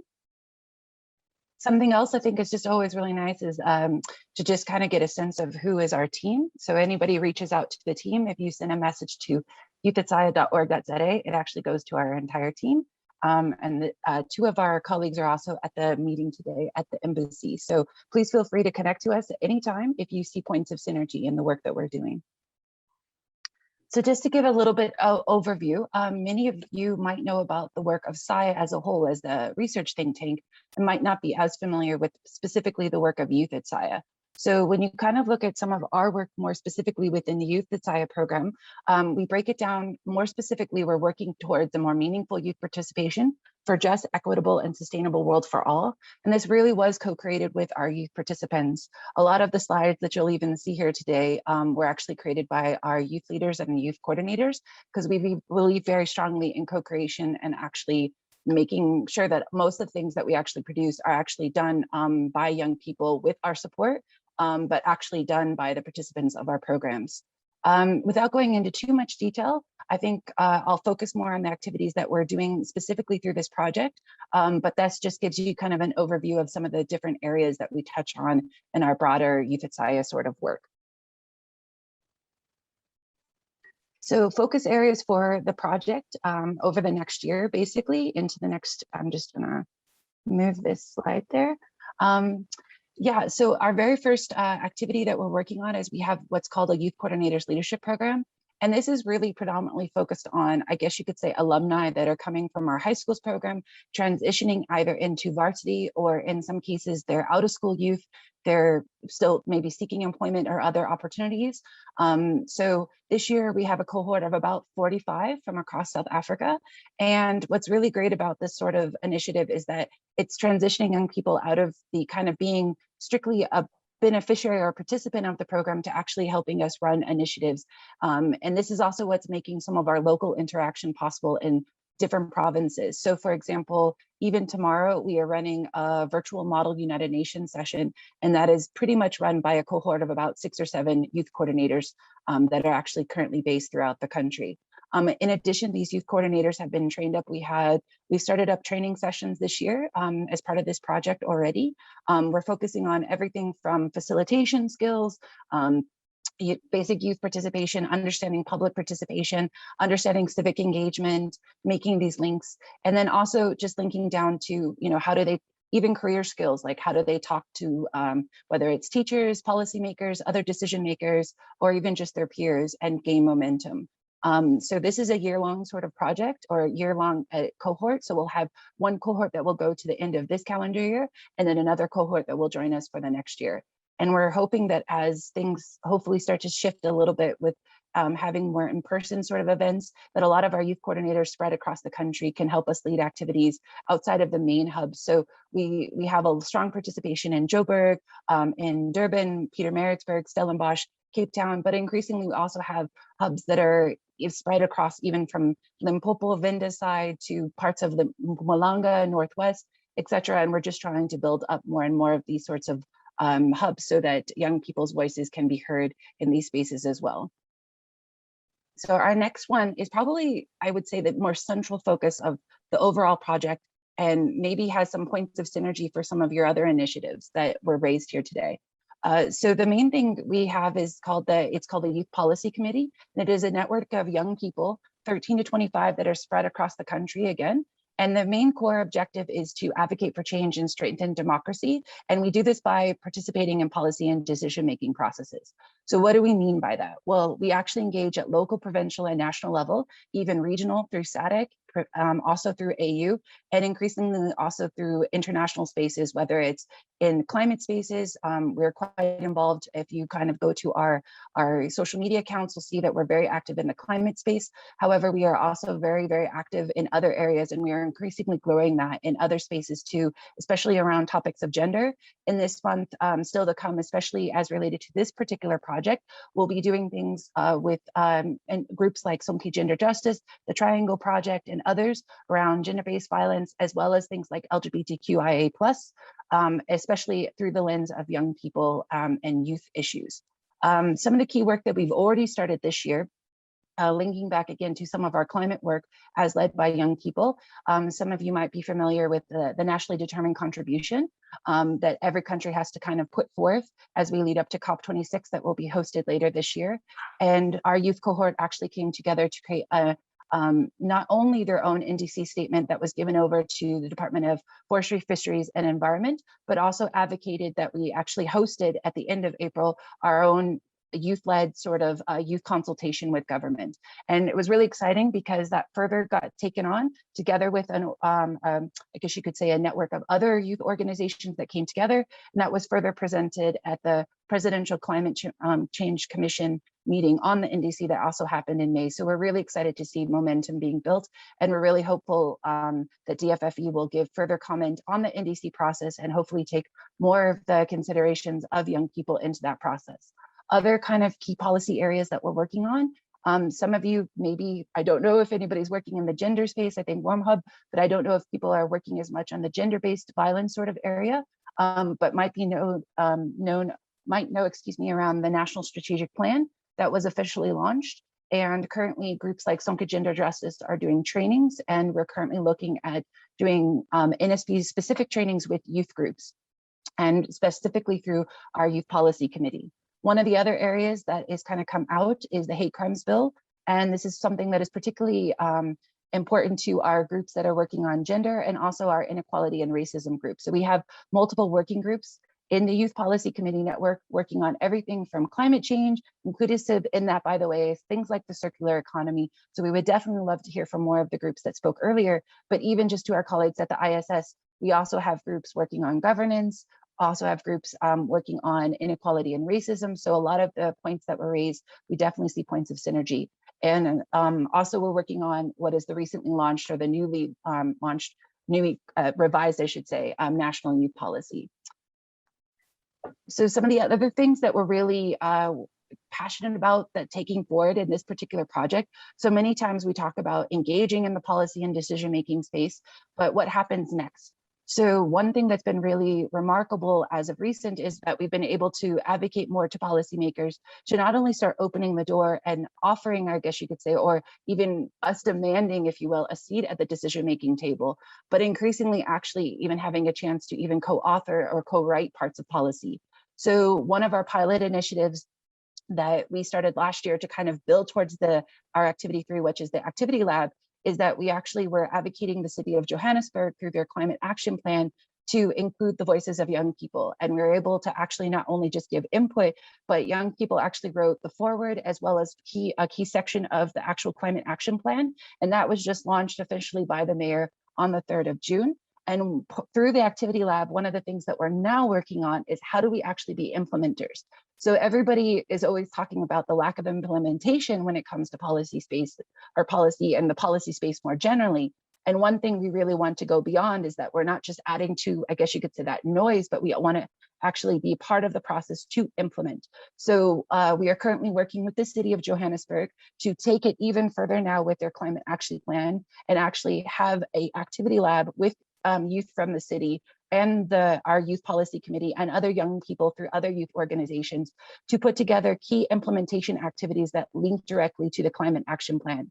Beyond that, we'll also be looking into many other areas that are going to be raised up by young people. And we're just really excited because we have a growing cohort of young scientists and other people from other professional bodies as well. And we'd also very much like to connect, especially to our colleagues from the circular economy, with some of your colleagues that are working with businesses, because young people are very, very keen in our networks to actually connect to, I guess you could say, inverted commas, these producers of scientific knowledge, but also quote unquote experts, to really just build their knowledge and understanding. But we also really very much advocate that young people aren't just empty vessels that need to be filled up with knowledge, that this can be an intergenerational or a kind of learning dialogue sort of space. And we found this to be really exciting because we've started to work with academics, particularly from the Global Change Institute at WITS. And you know, these are spaces that normally young people would only get to if they're maybe starting in an honors degree or beyond. And we're actually changing that dynamic so that you have climate scientists, other professionals that are actually meeting with high school kids, other young people as young as 13, to really change that dynamic and transform how and when decision-making processes can actually take place, and beyond, as I said, to actually implement these ideas. Our fourth activity will happen next year and we are very hopeful for an in-person conference. We're really hopeful for the vaccine rollout that will hopefully happen. And we're looking to actually have a young leaders conference into next year. We'll bring together a cohort of 50 to 80 young people from across the country, again, between the high school age up to about 24. They will host their own youth-led negotiation sessions. When we get closer to this time, it will be the youth that will actually decide the key topics and themes that we will take on. But one of the things that we try to navigate is actually getting doors to be open at the national government level so that whatever declaration they do present, we can actually take it directly to policymakers and make it relevant to whatever department that they might be speaking to. So we're hoping to have that conference into next year and have a special event that will also be held in Pretoria. And our final area that we're working on is really on social media and podcasts. And I think for all of us, you know, working right now in the virtual space, this component, especially on social media, has become even bigger. One of the key things that we've been doing is to continue to work with our youth-led group. If you check on our social media accounts from yesterday, you'll see that we posted a Reimagine Our Future declaration. Even all the social media infographics, everything was done by a cohort of our youth that actually created that together with our youth intern. And we're really committed to these sorts of things, that we have wherever possible and as much as possible youth-led and youth-driven sort of work and design. So I think it's really cool. If you want to check out any of our social media accounts, please check out Youth at SAIIA, and you'll see most of the content, if not all of it, is actually youth-driven and done by our youth participants themselves. The final thing that we're really excited to do is we're actually launching a podcast, and we're trying to move away from the interview format. And what we really would just want to share more than anything is stories.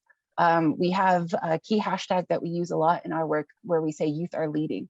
And what that really kind of circles back to is this notion that youth are not just the future and waiting to lead, they're actually leading right now. And we think this is so important to not just demonstrate, just to inspire change, but also to strengthen democracy, because I think so many times young people think that democracy begins and ends, or even just the public begins and ends just when we vote. But we're trying to show that there's public participation, civic engagement, so many different ways that you can be involved, even if you're not even a voting age. And we want to share these stories from all across the country and all different initiatives on so many different topics that we've got going on. And we'll be having a 6-part series. And I'm happy to tell you that our youth cohort has just determined the name. They've decided on Youth Tell All, with the Tell All standing for Transform, Engage, Listen, Link, and Lead. So I went really fast because I know that we're ending and we're a little bit short on time. But that is basically the key parts of this project. And we're so excited to be working with the Embassy of Finland and look forward to connecting to any other groups that might see points of synergy or collaboration. Thank you all very much. And if you'd like to contact us for further information, please feel free to send us an email. Thank you all very much.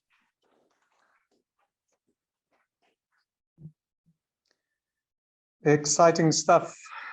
Thank you very much, Desiree. And if you can stay on, and Ayanda and Gareth, if you can join us if you have any questions to any of the last 3 speakers, please go ahead. Let me just quickly see here. Okay, thank you for everybody who has stayed on. I see that a lot of you had to leave. but I see there is a question from Mamolefe for Desiree. Thank you very much for the brief presentation. We are working on SGBV as well at Sesotho Media and Development in Lesotho. How have you continued engaging young people in your activities during COVID-19 pandemic? Are all of them accessing devices and data to continue on online engagement? Desiree, are you still with us there? Yes, Yeah. Thank you very much for that question. And I think you're probably struggling with the same thing that we all are, but I definitely think it's been made more challenging, especially for young people. And I think people underestimate how difficult it can be to have youth engagement and young people engage in the virtual space. So I'm sure it's just like you guys have, the first thing that we've been doing is basically transitioning our budget that was for, say, things like transport to data costs. And on a weekly basis, we give out lots of data. So wherever we can, we try to give out data pockets to young people so that they can try to attend on a device of some sort. The second thing is that wherever we can, and this is something we're trying to build up even more, we're trying to partner with other organizations, even schools in rural areas, to try to get people to an actual computer where they can. This is easier said than done. And yeah, I mean, I think it's not an easy process. Overall, we've seen, I think, fairly good participation, and we've been able to do quite a lot despite the challenges. But I think it goes without saying that we have a massive digital divide. And I think the other thing that people just don't realize is that, you know, you can do an event for older people or adults, and that even presents its own challenges. But for younger people, there's even extra layers of challenges. And to give just one final example, you know, just even something as simple as having an event like this today. If we were to get certain people and we knew they had to present, we might even have to bring them, like transport to them somewhere where we knew they were going to actually get a good internet connection. We even had to put up one young person in accommodation. So these are the sort of things that I think behind the scenes, people think the virtual stuff is easier, but it's definitely not necessarily easier. And we have to be more creative in how we engage people for sure. Right now. Yeah. Yes.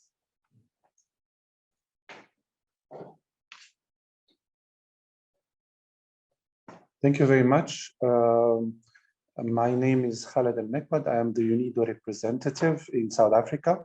UNIDO stands for the United Nations Industrial Development Organization.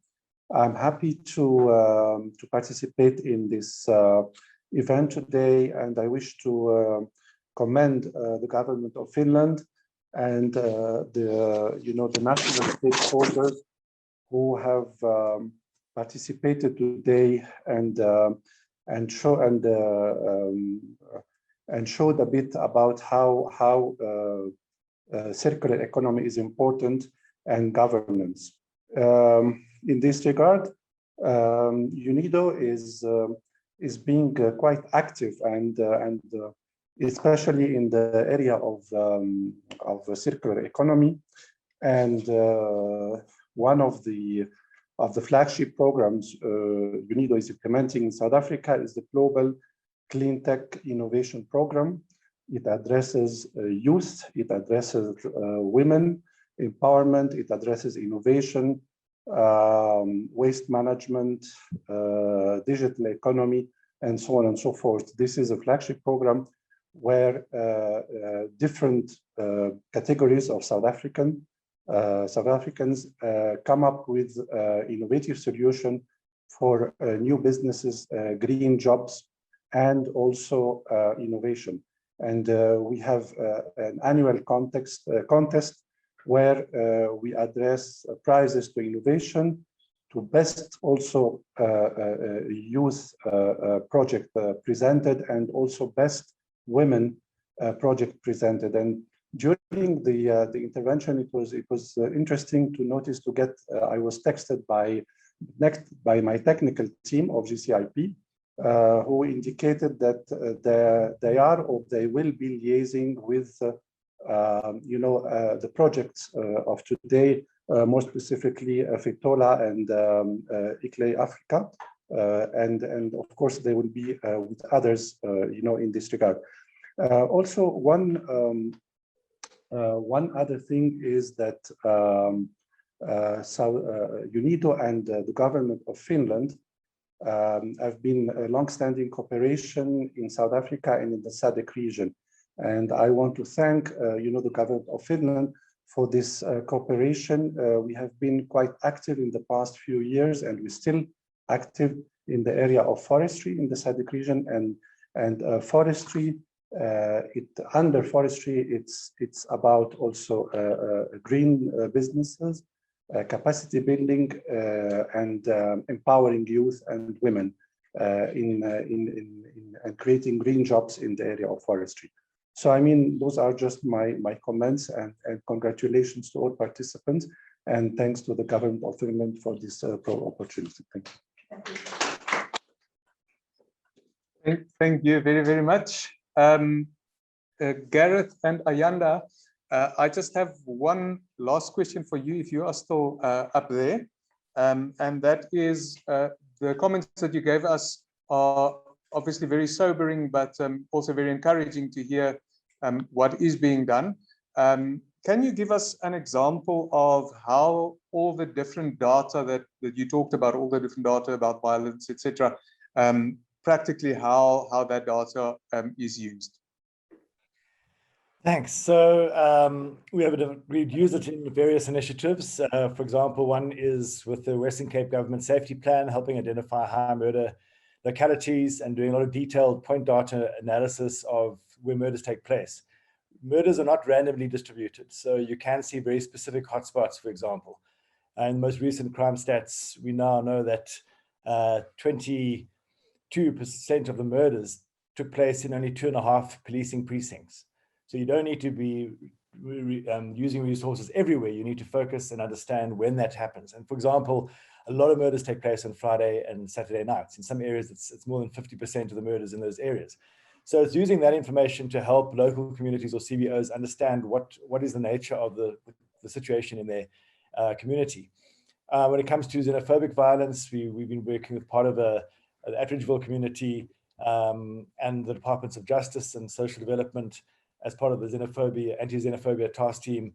We chose Atteridgeville because we started collecting data and seeing where the hotspots are. So as we started noticing that these trends are taking place, we can then work with local community organizations or with government departments in order to help explain this is happening and we need to start acting sooner rather than later. So that's how we try and use the data.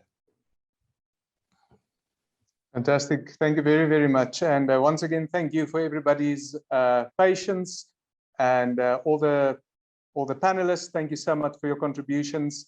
Everybody here who joined us, thank you so much. We are coming to the end of our time together. I'm just going to ask Tsakane Bok to come forward. And she is actually the brain behind this whole event.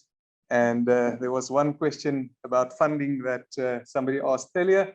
And Tsakane, please come and take the stage. And thank you so much for today. You can stand around you.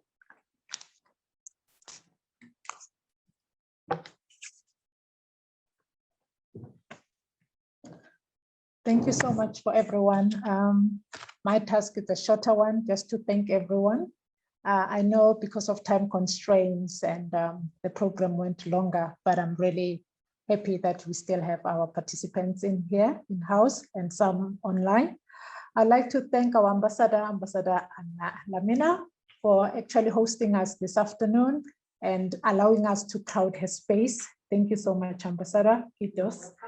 And secondly, I'd like to thank all our 6 panelists for having done the presentations they've done today, put effort and explain what the projects are all about. And we're actually excited as Finland to work with all our partners for the Local Cooperation Fund. And the other people I would like to thank, it's all our moderator, Albertos. Thank you for a job well done.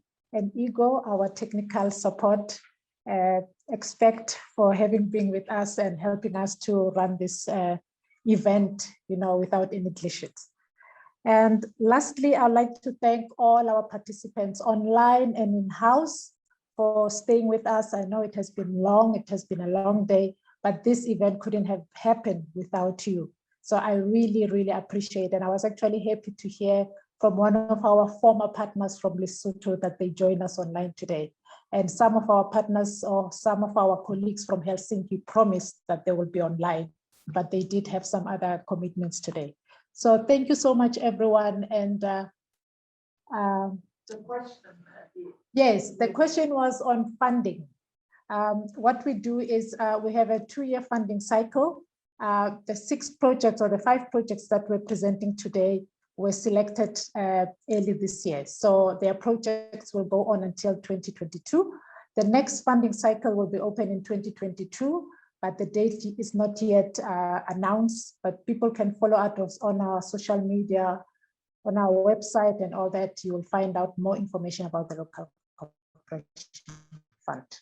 And thank you so much. Kiitos.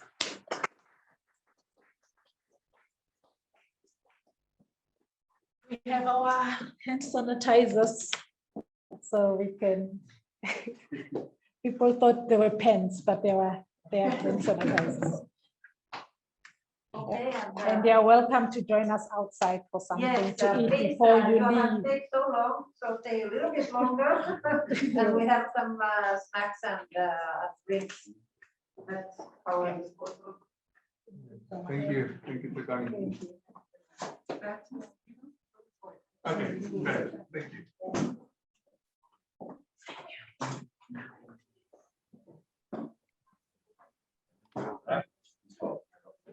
Thanks, Albertus. Thank you very much. Take care. Bye.